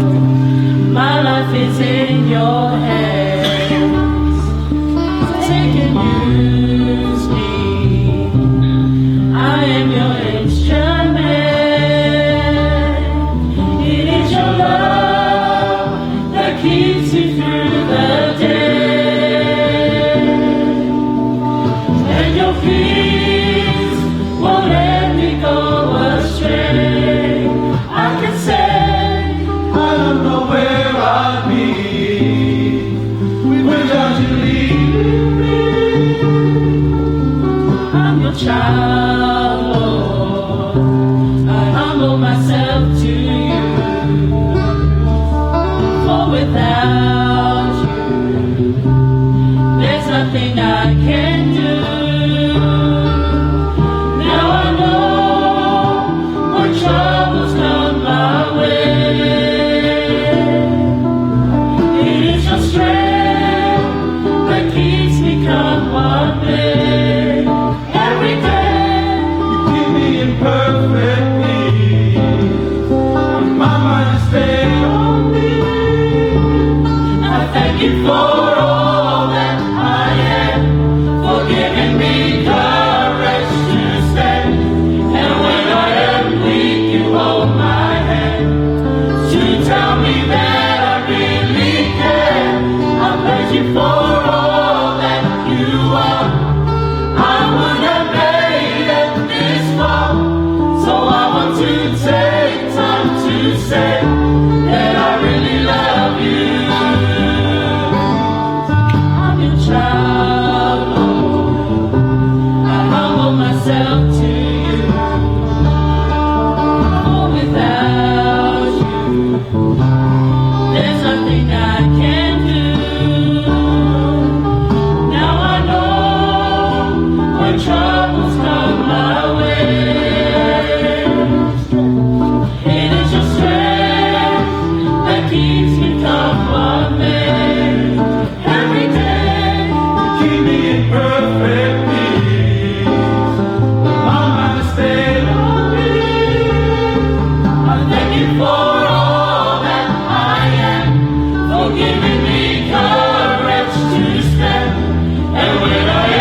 lose all the innocence.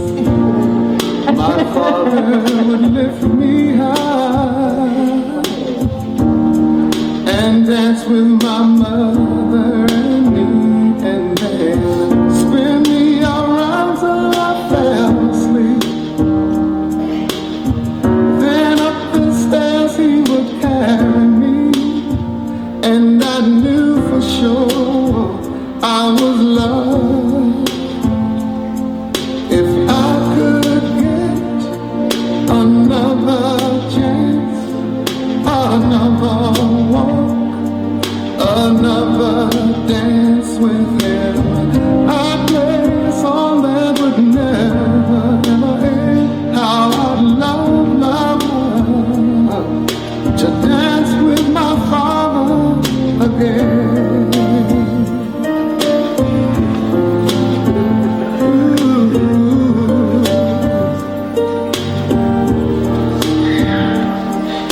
When I and my mother would disagree, to get my way I would run from her to him. He'd make me laugh just to comfort me, yeah, yeah. Then finally make me do just what my mama said. Later that night when I was asleep, under my sheet, never dreamed that he would be gone from me. If I could steal one final glance, one final step, one final dance with him, I'd play a song that would never, ever end. 'Cause I'd love, love, love to dance with my Father again. Sometimes I'd listen outside the door, and I'd hear how my mother cried for him. I pray for her even more than me. I pray for her even more than me.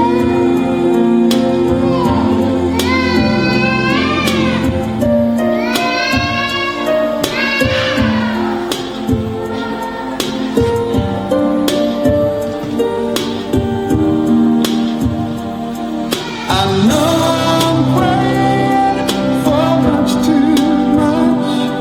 Why could you send back the only man she loves? I know you don't do it usually, but dear Lord, she's dying to dance with my Father again.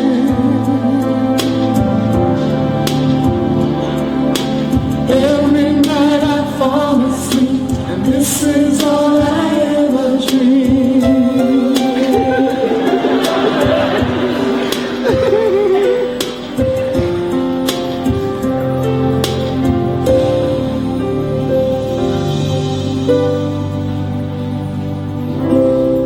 I belong like dear Daddy. Stop singing your own song. I belong like to you, not Ava. Hooray! Hooray! Hooray! What it be like when I'm home by your side? I can only imagine what my eyes will see when your face is before me. I can only imagine.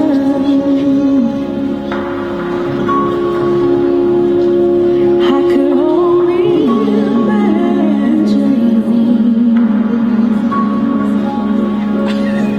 To be surrounded by your glory, what will my heart feel? Will I dance for you, Jesus? Oh,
That was my brother's legacy.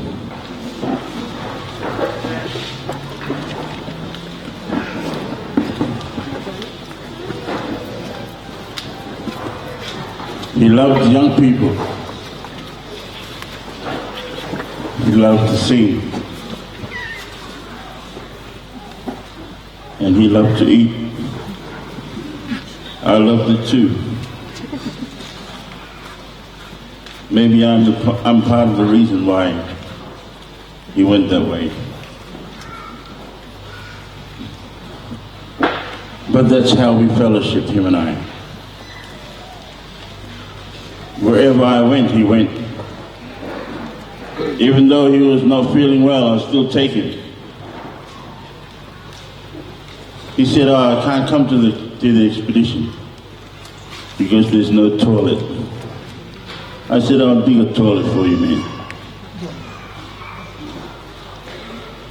"Oh, the toilet is too small. I'll make you a big one. Whatever you want, I'll do it for you."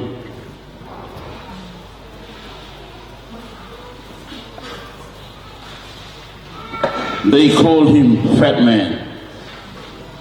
They called him Big Man. Some called him Jackson.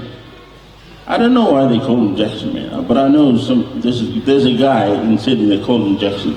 Every time he rings me, he goes, "Hey, how's Jackson in them?" I said, "He's cool, man. He's still doing the moonlight and whatever, moonwalk, whatever they do." Some called him Puff Daddy. He was known as a tow truck. He took photos with two girls up at Darling Harbour, and everyone told him he was the Sheik. He looked cool. Like I said, he loved young people. As you can see tonight, I'm sorry, Pastor, we're taking a bit long. But I was going to cut my part out, actually, and bring it in tomorrow. But then every time I said that to these girls, they cry. And every time they cry, they make me cry.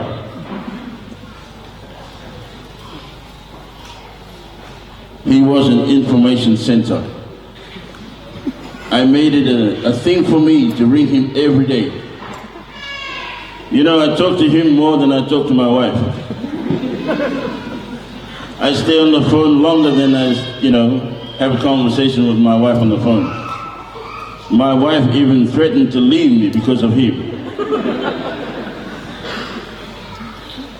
She said, "You might as well go and marry him." I said, "No, he's got a wife, Marita." When he's feeling down, I can tell. I can go to his place and I can, before I even say anything, I know that there's something wrong with him. He's either hungry, as always, or someone has taken his bank card. He tells me all these things. Anything he wanted to know, whether it was good or bad, he already knows. He knows all the gossip that goes around in Sydney. And I always wonder why, because he stays at home, he doesn't go out. But you ask him, he knows. He knows about so-and-so. That's my brother. And I have grown to be closer to him than my own brothers and sisters. We'll eat out of the same plate. When his one runs out, he eats mine. But that's how we are, That's how we roll. He was a marriage counselor for us. A lot of us go and see him, and we end up in a singles club.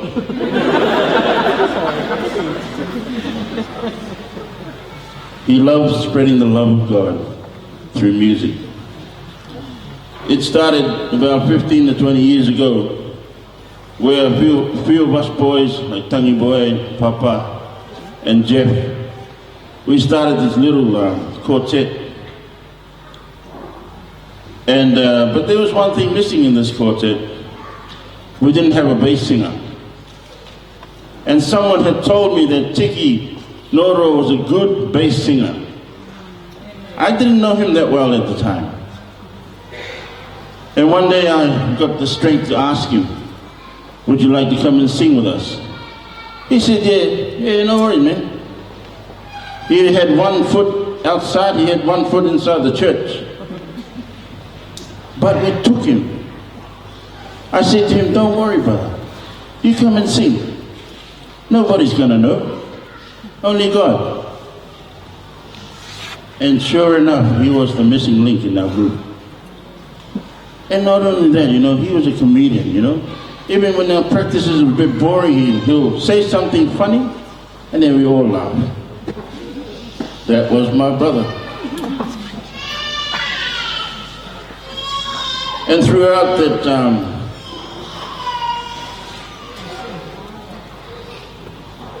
time, he gave his heart to God. I said to him, because he had a problem, he loved to smoke. He said to me, brother, I'm going to stop smoking. I want to be baptized.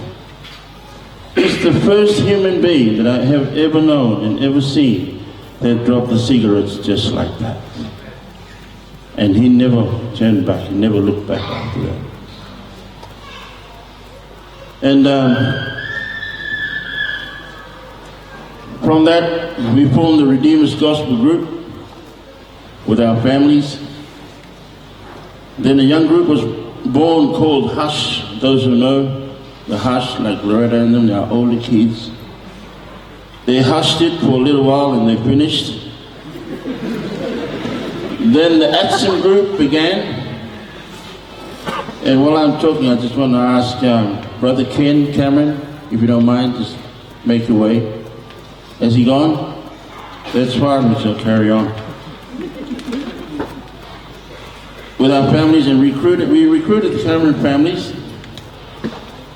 And right now I'd like to ask the sisters to please come forward. There's a song that my brother Tiki loves, and the song is called Come Morning. I'll walk.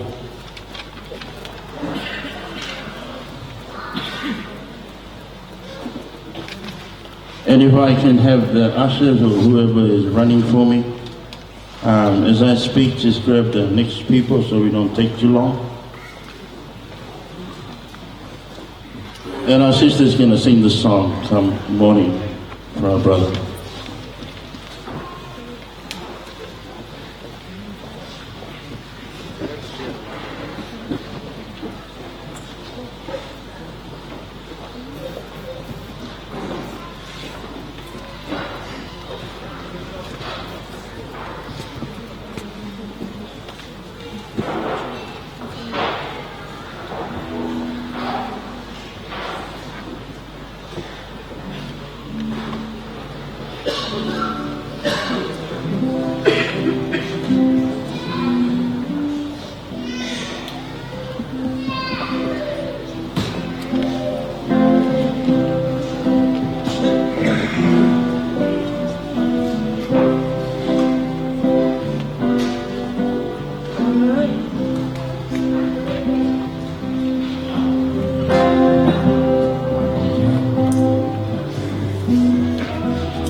Thank you. That was his legacy too. Thank you, Cameron family. Then from the Action Group, that ministry ended when Pastor George Quinlan passed away. That's the Aboriginal pastor that we used to go all over New South Wales, Brisbane, everywhere. And that it ended there. Then we separated. He and I, we went our own ways. He joined a group called the Divine Remix. And I just want to ask Tangiwa to come forward and share a little bit about that group.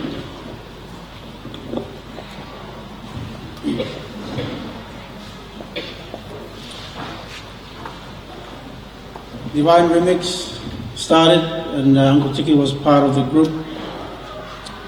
We ended up, there was one year that we were invited to go to Aitutaki for 1996.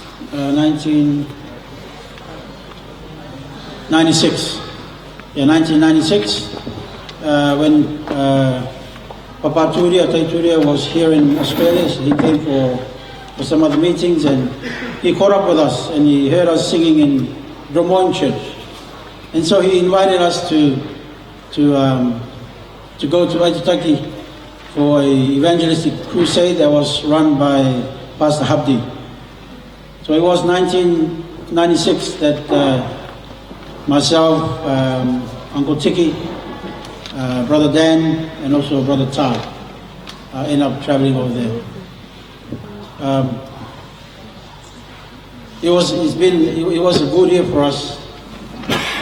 It was very challenging. A lot of experience that we've learned, especially traveling out of Australia back home to the islands. You know, it's a new group that lands in Aitutaki. It's like a superstar to them. You know, as I know, my sister Mori was there, and they had their singing group too. And so there wasn't like a competition, but there was like, whoa, this is that Divine Remix Quartet group here. And we were like heroes during that time of the mission. The mission ran for 2 weeks, but then we had to come back, but Uncle Tiki stayed back for the baptism. We were involved also with, my brother Bob was saying, we were involved with the ATSIM ministry, the Aboriginal Torres Strait Island ministry with Pastor George Quinlan, the late Pastor George Quinlan. And it's very enjoyable experience that when you're involved, especially with Aboriginals. We traveled a lot up to KMC, Bellbrook, even down to Bega, singing, running, street preaching, and also rallies with those Aboriginal people out there. Just before I came from home to our function this evening, I had a phone call from Esther Quinlan, the late Pastor George Quinlan's wife. She rang me. She said, please, when you speak, please convey our condolences to the family. So Auntie Marita and the children, I bring you the condolences from the Quinlan family down in Bellbrook. Secondly, with her was the Bobongi family. This is one of a famous singing group, Aboriginal singing group, Australia-wide. She also passed their condolences to you this evening, Auntie Marita, and to the family. I just want to thank my brother Bob for those songs that the choir sang, the young people. While they were singing, he asked me today, come and join with the group. You know these songs. You've sung with the Uncle Tiki with these songs. And but I didn't want to do that because I don't know the arrangements of the song. I might spoil the song, you see. So I just sat there and listened.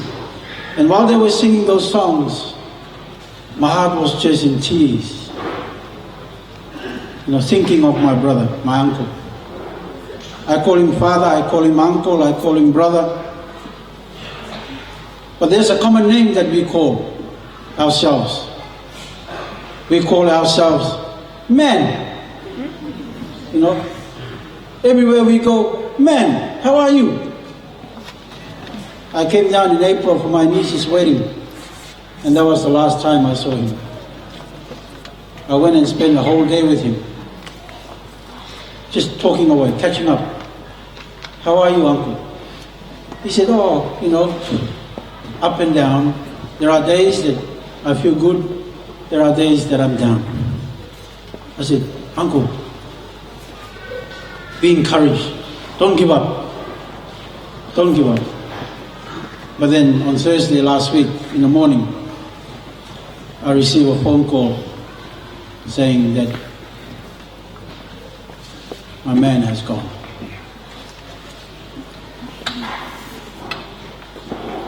The last word he said to me on that night when I left home, he said, my son, I'll see you again. That's all. He said, my son, I'll see you again. And just when that phone call came to me, it brought me back to that word, to those words that he said to me. My son, I'll see you again. May that be our testimonies, brothers and sisters, tonight. I know that the life of Uncle Tiki have touched you in one way or another. Whether through singing, whether through a smile, whether through his happy faces or whatever, he has touched your life. That's why we are all here tonight. And so I thank the Lord for the life of my brother, my uncle, the man that have touched each one of us tonight. And lastly, I want to bring the condolences for my dad, my mom and dad. When I rang him on that morning, Thursday morning, I said, Dad, you heard the news? He said, yes. He cried on the phone. He said, now I got no one to talk to. Because nearly every week, these two ring one another. Why? Because they have the same sickness. They have the same sickness. Heart disease. All over. Heart failure. And they were encouraging one another when they talk, when they communicate. And when he heard the news, he said to me, now he has left me.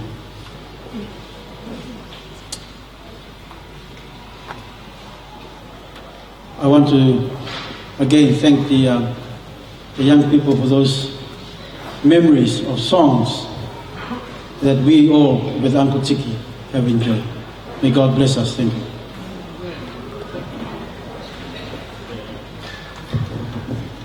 Thank you, boy. That was the Divine Remix.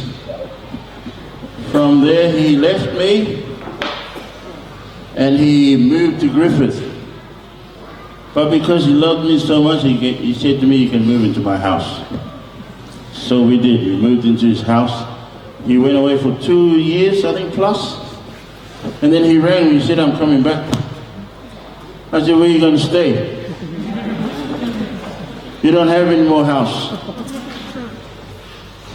He said, you have to move out because I am coming back.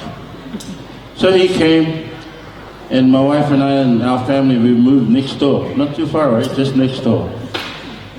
We were there for a while, and we formed this group, and they call the Essence. And we're going to ask them to come and render us a song.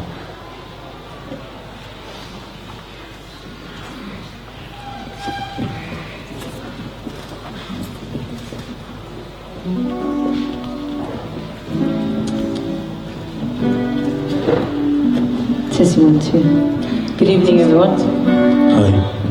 We were going to talk, but we might save that for tomorrow. We're just going to sing. Please bear with us. My dad really pushed his kids to sing, and I know he'd kick us if we didn't. So we're up here tonight.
only comes from you.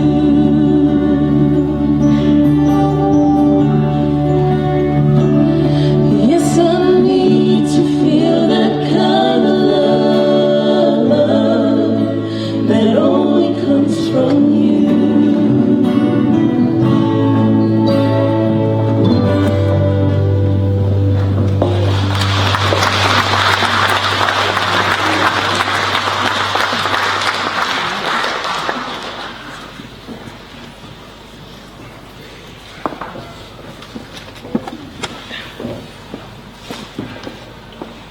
That was the essence.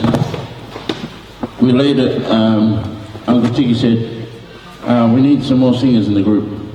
I said no, he said yes. I said no, he said yes. So he asked Amy and Tanya to join. Not long after that, we had Stan Stasky join the group, and we just want to acknowledge them tonight. Then Uncle Danny came, and I must tell you, I think we had one of the best trios ever in New South Wales. We had no name.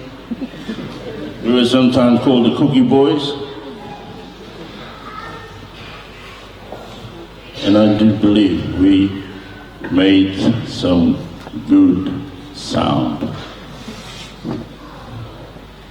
When my brother passed away on Thursday, I said, that's it, finish, no more. I don't want to sing anymore. So who knows, whatever happens after this. And I just want to ask Dan to come for our final song in conclusion. A lot of people, we weren't going to sing tonight. I'll tell you, it's not that easy. When you guys arrived tonight and the brass band was playing, I was crying at the back. And I'm surprised that I'm standing here not crying. Well, not yet. So, hurry up, don't take your time. That's what Brother Tiki used to say. That way we can wait, otherwise go home. We're going to try and sing the song to you, and the song is called, you all know, Look For Me. And we're going to start it off, and I'm going to ask some of you guys that have sung with Uncle Tiki this song, if you can join us when Uncle Danny do his verse. So we're going to try and do it in Kukari. I need a mic stand.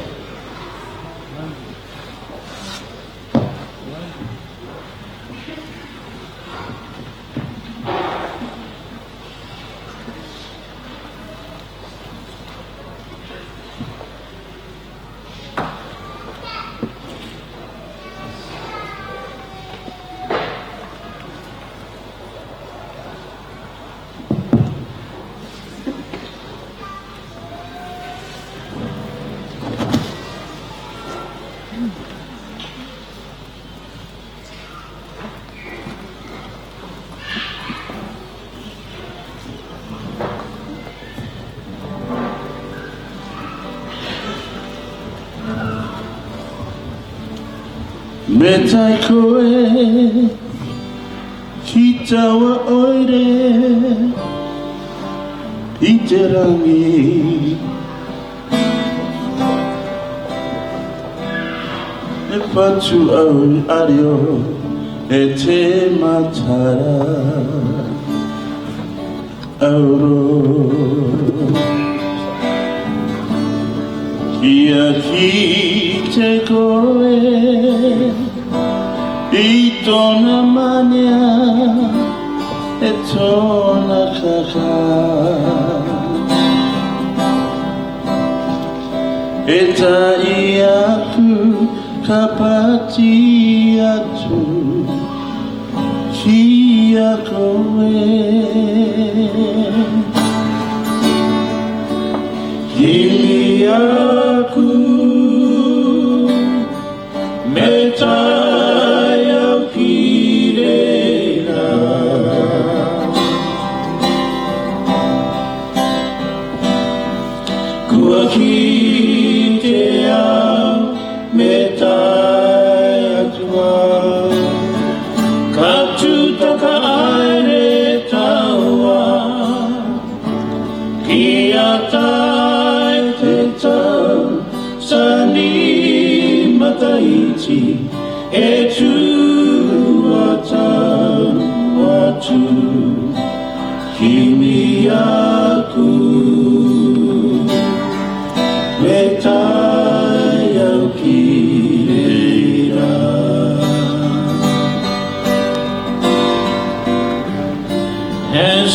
kneel down, your lips are pearls, there's no question. You want to see your loved ones waiting there for you. And when you feel you share your story with the last one,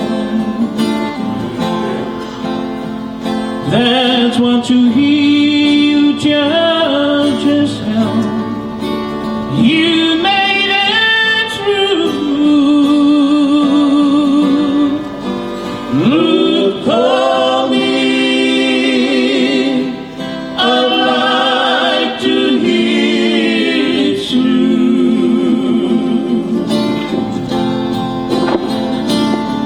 I realize when you arrive, there is more to do. After you've been there 10,000 years, a million, maybe true. Look for me, for I will be there too. Kimi aku metaya kirena,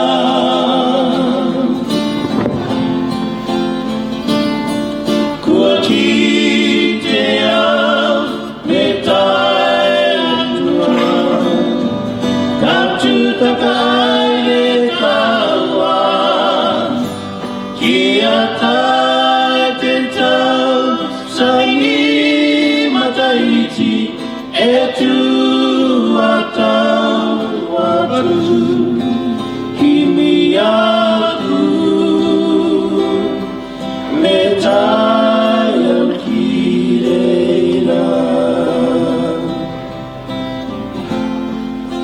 Look for me, for I will be there too. I will be there too. I will be there too. You say, I will be there too. I will be there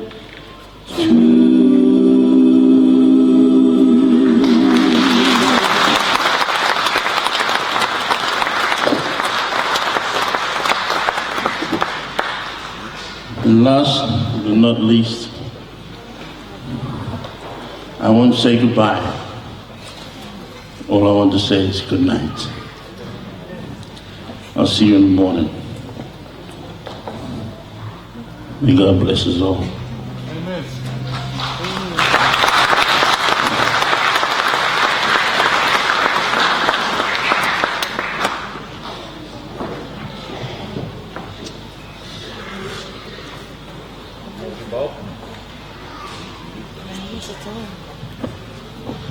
Thank you, Bob, and the singers that came up.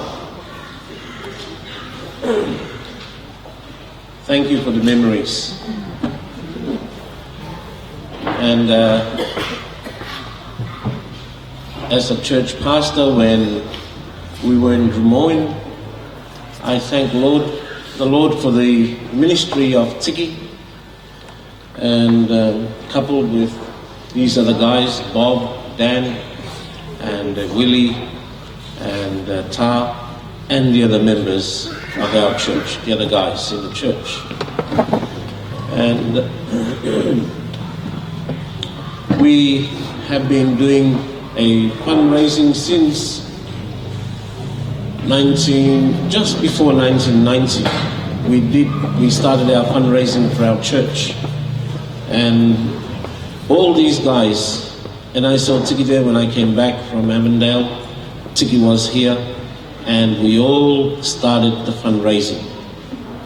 And yes, there was a little slack off period, not slack, I shouldn't say slack, but because Tiki and Bob and the others have moved on to Campbelltown. But still, before Tiki passed away, he came back to the Cook Islands Church. And so I thank the Lord for his talents, a man of many trades and many talents in the church. And God only knows, the spread of this man's influence among the church members and within the Cook Islands community and other island groups in our Seventh-day Adventist Church. Something that I have seen in Tiki's life that hasn't been mentioned, and that is when we have community functions, when we have birthdays or weddings, the meetings that I have attended, to look at the food, Tiki doesn't have an earning, yet he will say, the pohotoro meat, this is the salted beef. The salted beef is mine, and maybe a couple of lambs. And others will have other things. But just about every meeting that I go to, this man will open his mouth and then later go home and fight with the family to support. And this is the heart of this man. I know it because when it comes to the cooking, there are three main guys there: Bob, Danny, and Tiki. Sometimes I come, sometimes Willie will come, and Tam will come, but not all the time. But these three guys will always be there to help out within the community when it comes to big functions like that. And all these cooking will be done at Tiki's housing commission. It's a housing commission, but at the back of his place, that's where we do all this. And we talk a lot, we laugh, and they plan things, and I just come along and support them. So I thank them for all the contributions that they have given to the church so far, the contributions so far. Tiki had gone to rest, but may I challenge the remaining ones never to give up. Don't give up. This world is not our home. We have a home that we are all longing and yearning to be there. Last year, one of Tiki's close friends said to me, the man has given up. Because we used to visit. When Tiki is sick, even though I don't go to their church anymore, and I've been posted to another church, they will ring me up that Tiki's in the hospital. And then I do go around and visit. And he said to me, this man has given up. I said, what do you mean? Well, I just look at how he behaves and the kind of food he eats. He has gone back to how he eats when he was younger. And I thought, could be that he has given up. But when I think about it, it may not be that way. Not just given up like that. I am sure he has looked at a better life and said, this world is not my home. Why would I continue to live in this world when there is a better place to be? And it's not fear that he has given up. But it is some longing in his heart that I want to be whole. I want to be whole with my Maker. And so tonight I thought, of looking at the book of Psalms, Psalm 27. Psalm 27, verse 1. Psalm 27, verse 1. And it says there, "The Lord is my light and my salvation. Whom shall I fear? The Lord is the stronghold of my life. Of whom shall I be afraid?" So if in the last days of his life that I know of, he has no fear of death, no fear of the life that he is living, what will happen, the consequences that are involved in the life that he is living. If he has no fear of them, then I know that he is saying, if the Lord is my light, why should I be afraid? If the Lord is my strength, what else will make me afraid?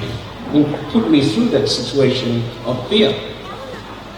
And so tonight I thought, when you go home tonight, just remember this,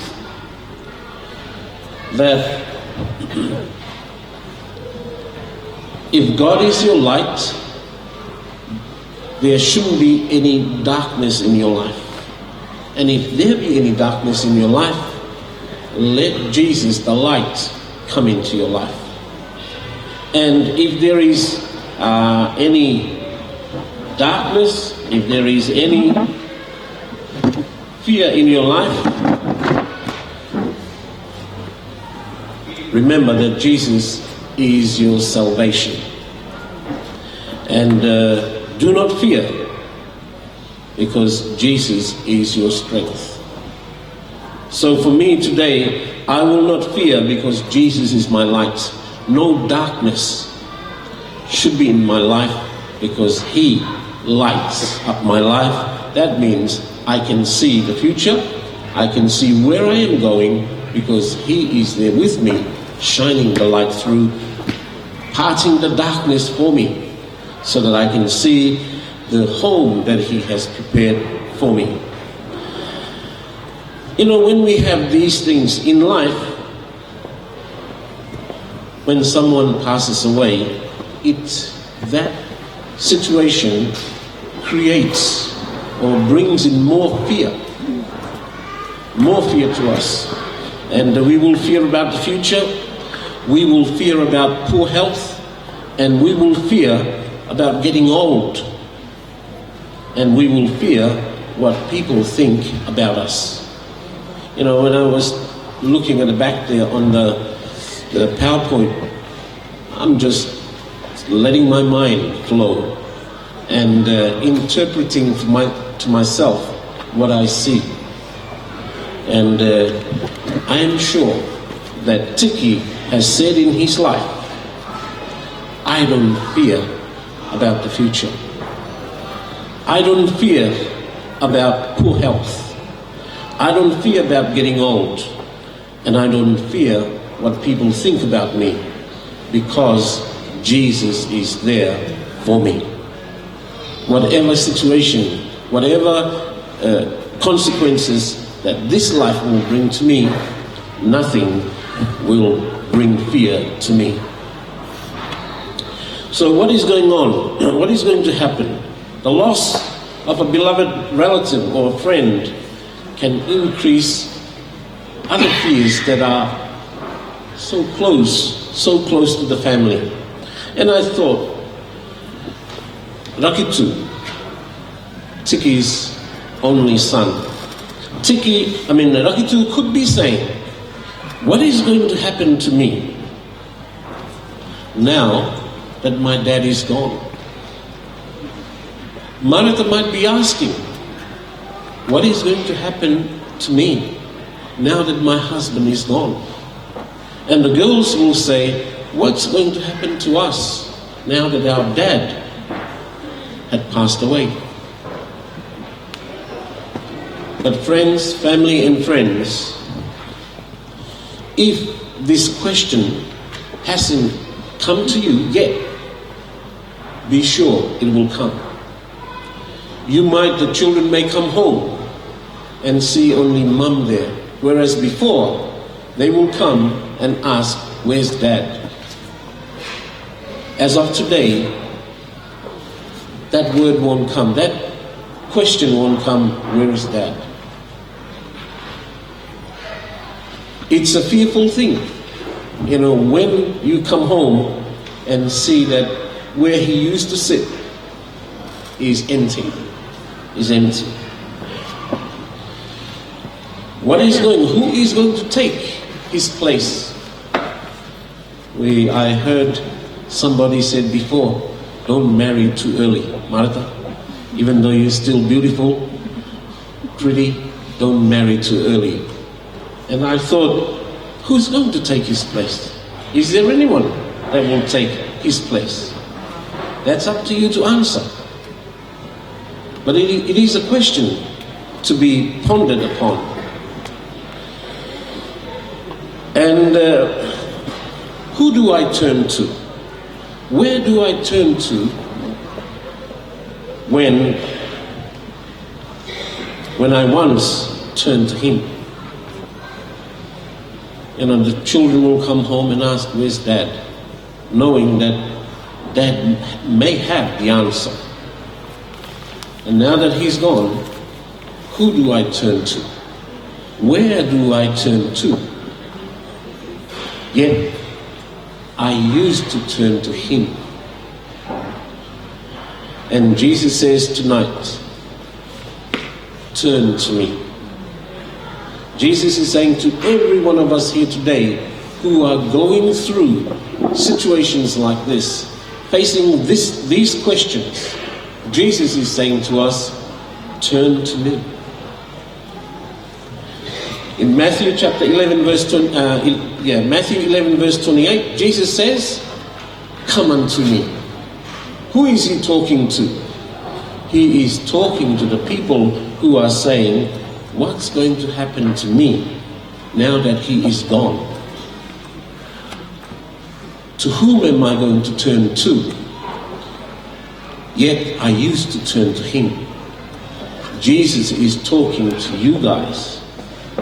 If you are one who is asking that question and who will ask that question, Jesus is saying to you today, turn to me. Come to me, for I will give you rest. When Jesus says, I will give you rest, it means I will give you peace. I will give you peace. At this time of sorrow, I will give peace to you. And when the Lord is your light, and when the Lord is your salvation, whom are you going to fear? Whom are you going to fear? Not even, Jesus says to Satan, get thee behind, Satan.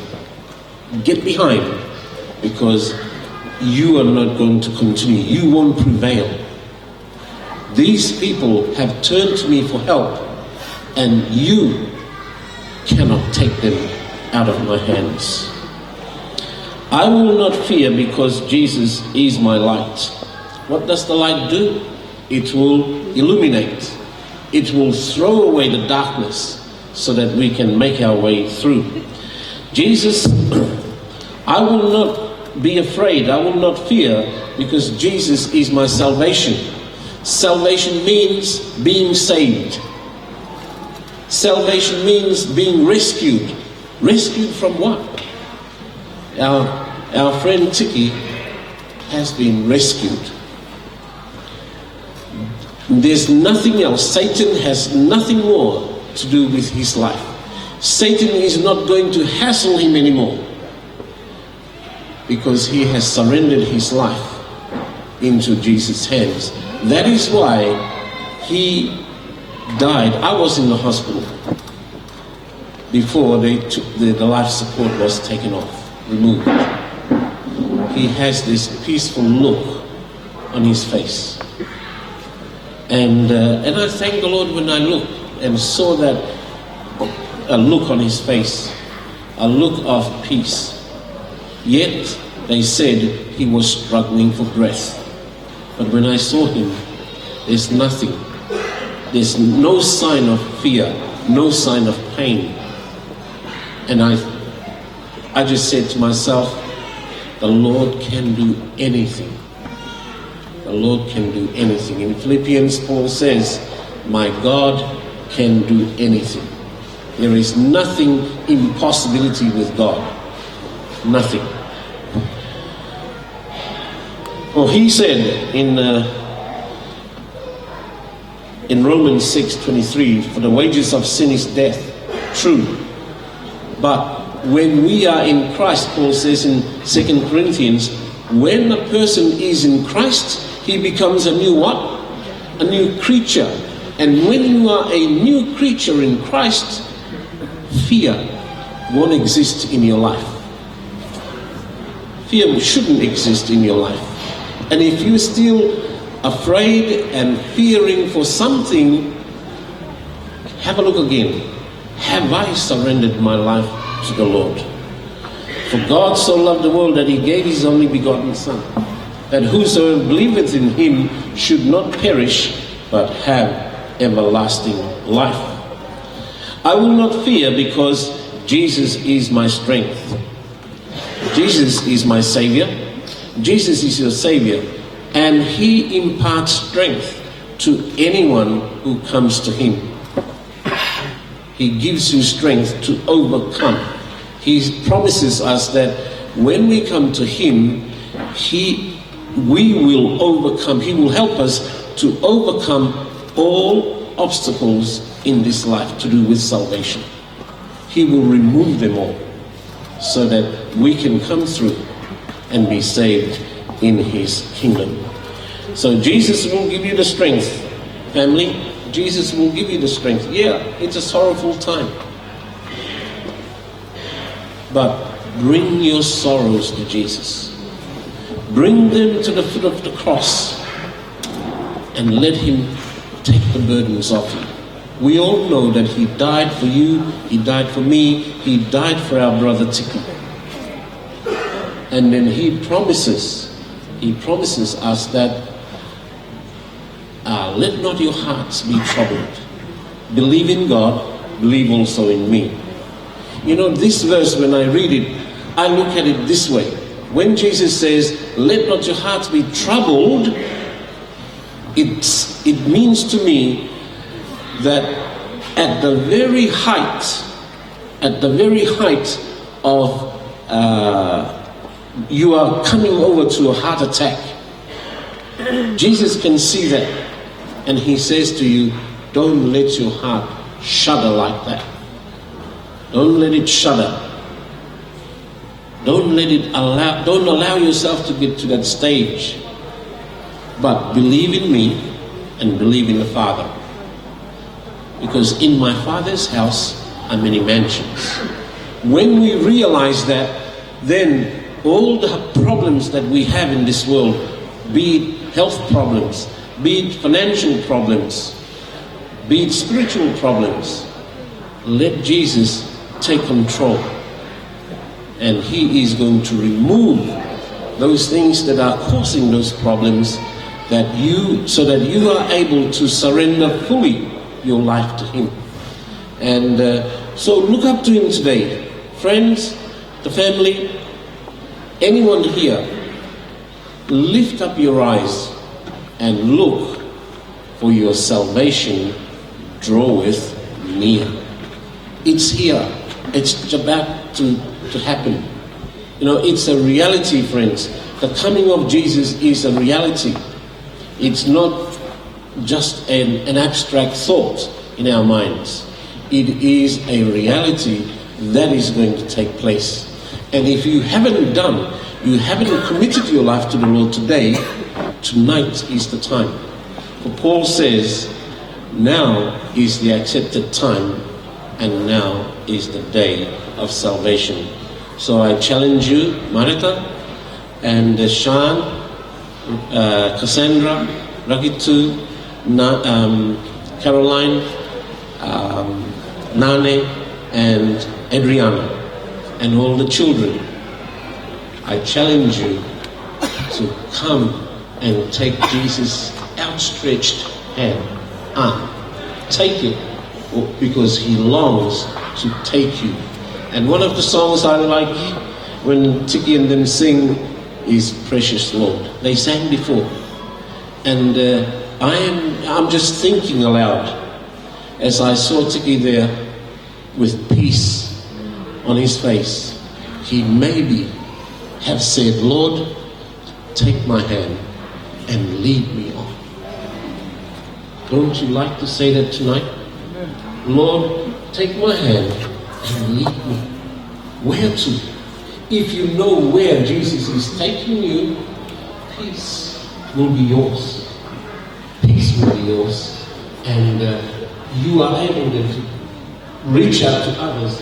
Come and follow me. Let us go home. Our Father, our Savior, has the home ready. It's all ready for us to occupy. And if you have been giving your life to the Lord before, and you have sort of taken tangents, God is asking you today, come home. Come home, brother. Come home, sister. I want to take you back. I want to take you back to that supper. I want to take you, inviting you to come to that supper in heaven. It's ready. And we are all invited. But it is sad to know that not everyone that is invited will accept and make it. But at least God is saying to all of us here tonight, come home. It's supper time. To our brother, when he wakes up, he will see the very face of the person that offered him peace as he was passing away. May God bless us all tonight.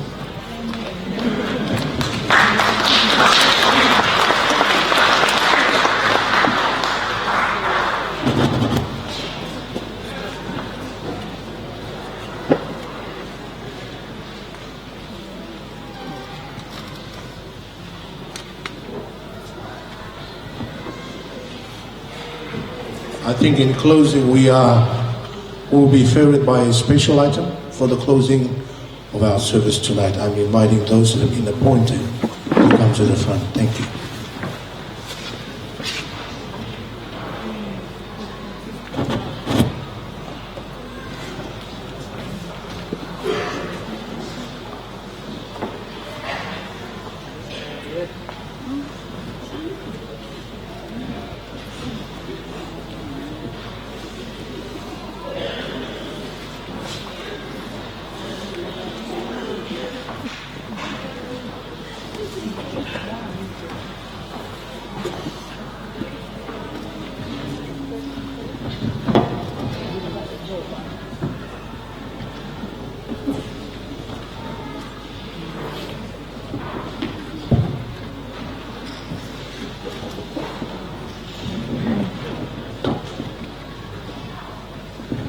Good evening, everyone.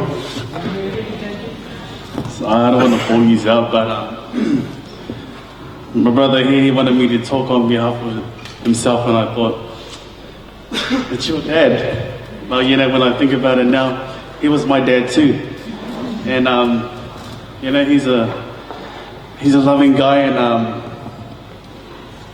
those that know him, he has the biggest heart in this world, almost close to Jesus' heart. And he will give his last cent just for anything. And I always remember that, you know, when he comes to my house, my mum treats him like he's my brother. And that's why I always say that he's my dad too. His name was Tiki, aka Puff Daddy Noro. And so, yeah. All I can say to the family is stay strong. He's just sleeping. And when that day comes, Jesus will wake him up and say, I've been waiting for you. Come here, my child. So, my brother, stay strong. You know, your dad has left a legacy for you, and I hope that you take the reins with both of your hands and you look after your family, because they're going to really need you right now. So this song that we're going to sing was a song that he taught us, and we want to dedicate this song to him. It's entitled When I Say Farewell.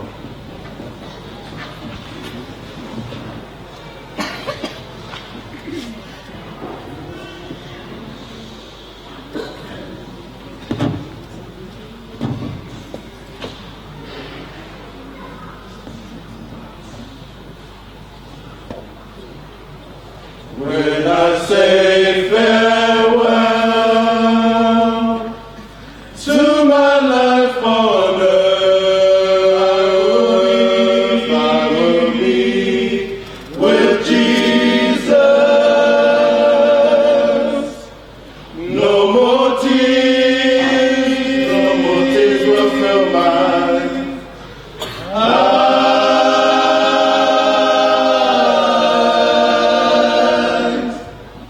Reigning with my Savior,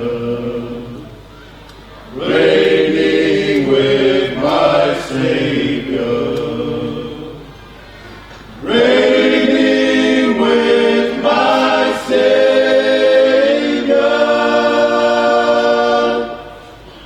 When I say farewell to my life on earth, I will be with Jesus. No more tears will fill my eyes.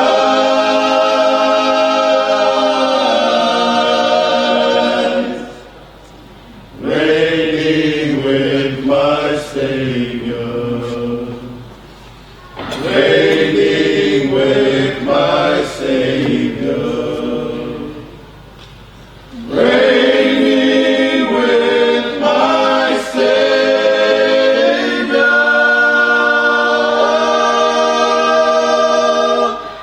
Amen.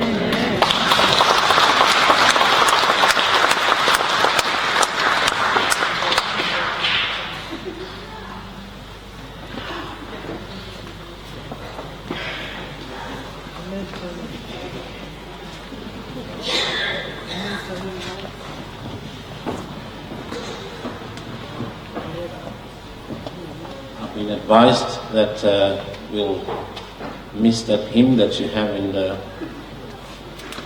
program, and can we all stand up as we close our program tonight?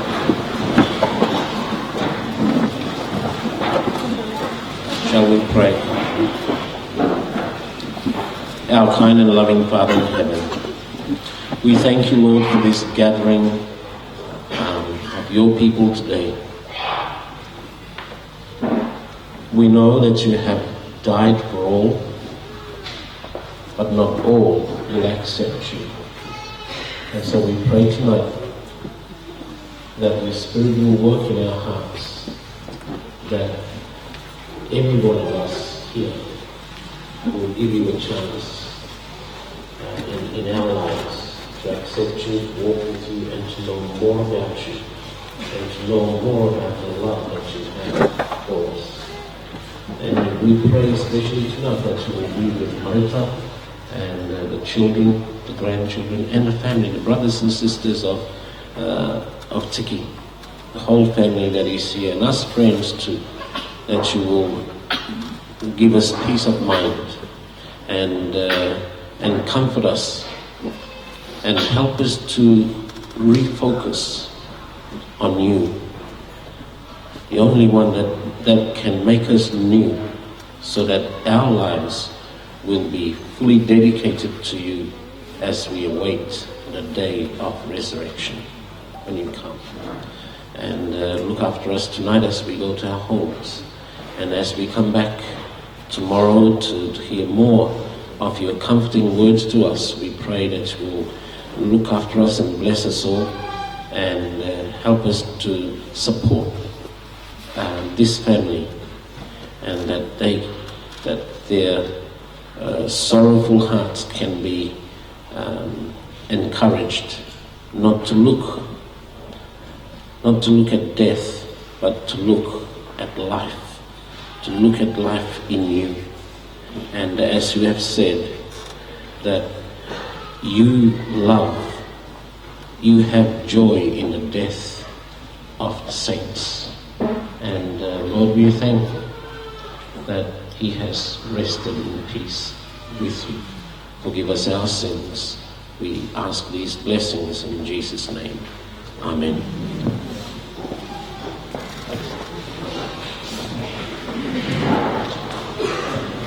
Please be seated.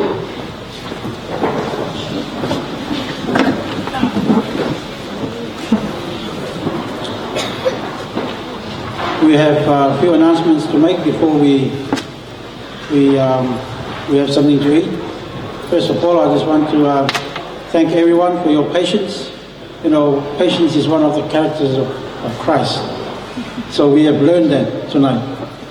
We've been here for, 3.5 years, hours? 3.5 hours to 4 hours. So we have tested that patience tonight. Secondly, we will be having a viewing, so the lid will be open for us, and we will have to have a line come around this way and back this way. The family have asked that there won't be any photos taken of our uncle here. Just come and say your piece, say farewell, and then go down. And thirdly, we will have refreshments straight after this. Just a reminder that tomorrow there won't be any refreshments after the burial. So tomorrow when we finish the burial, then we can say our goodbyes and go home. Okay? So tonight is the night that we want to feed everybody, because majority comes normally on family service night. So tomorrow, please be aware that there won't be any refreshment after tomorrow night, tomorrow's service. And another announcement, very important announcement, that when we have our food, when we eat, make sure that you don't take any mess around, or if there's a mess on the floor, make sure you clean it up, because we want to leave this place as clean as possible when we first walk in. Okay? So we don't have any bad names later on. And tonight is a restaurant, not a takeaway. You know what I mean? That means the booth doesn't come first. And no booth tonight is not a takeaway, but it's a restaurant. You know, when you go to a restaurant, you sit down and eat. You're not allowed to take food. So it is the same with us here tonight, because there's so many of us. So we need to be careful with food. So we want everybody to enjoy the food tonight. For tomorrow, don't forget, our service tomorrow will begin at 10:30. Yep. Yeah, 10:30 at our Hoxton Seventh-day Adventist Church. Okay, Hoxton Park Church, Seventh-day Adventist. That's where our service tomorrow will be housed. So please come early. We are only allowed to be there 2 hours at least, max 2 hours. The earlier the better for us. Okay? And then from there we can follow the hearse to the Leppington Cemetery. So that's basically the announcements that we would like to let everybody know.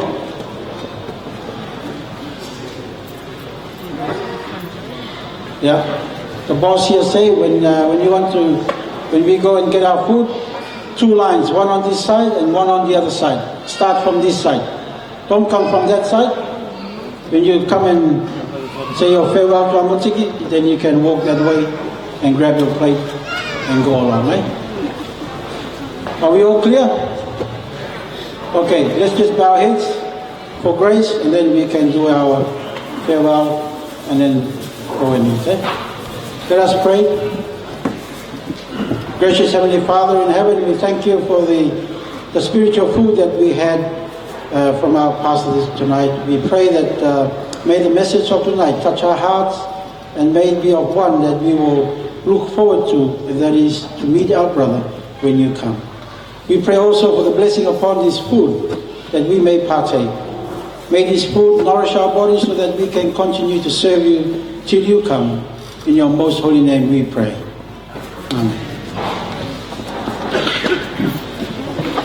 Okay, can we all stand and form a line here and just come slowly? Don't push, relax, come and say your farewell, and then straight to the table, grab the plate, and just walk alongside there.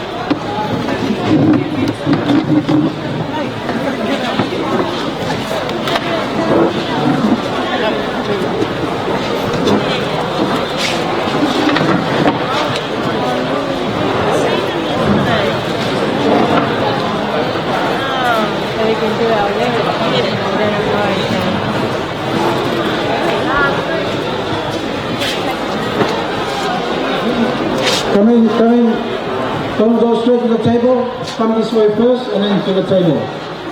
Please.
please keep moving. There's plenty more people behind you.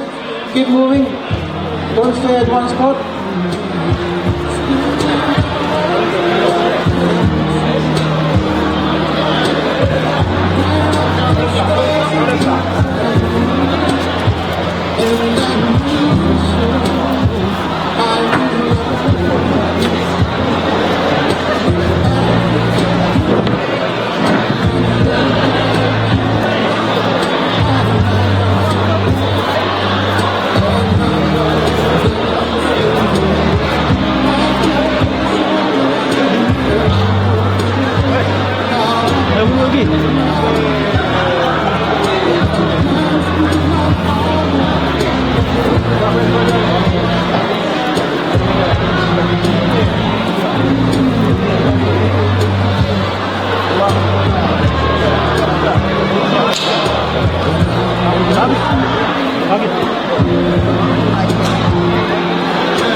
Keep moving. There's plenty of people behind. Keep moving, please.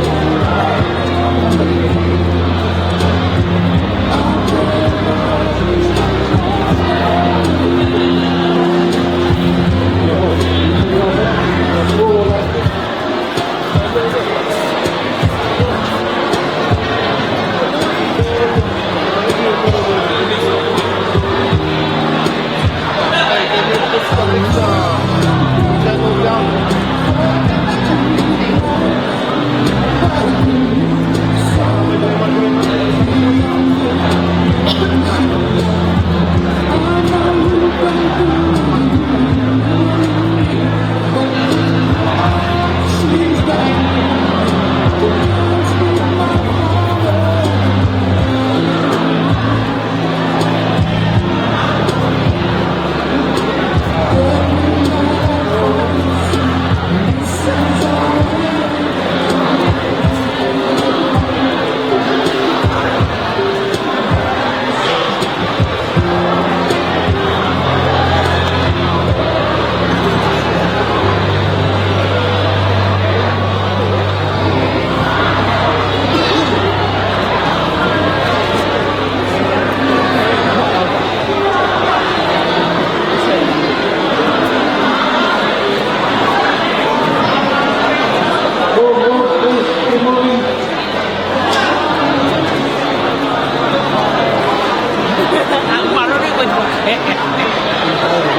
I'm sure there's plenty food left over on the table for everybody, which is good.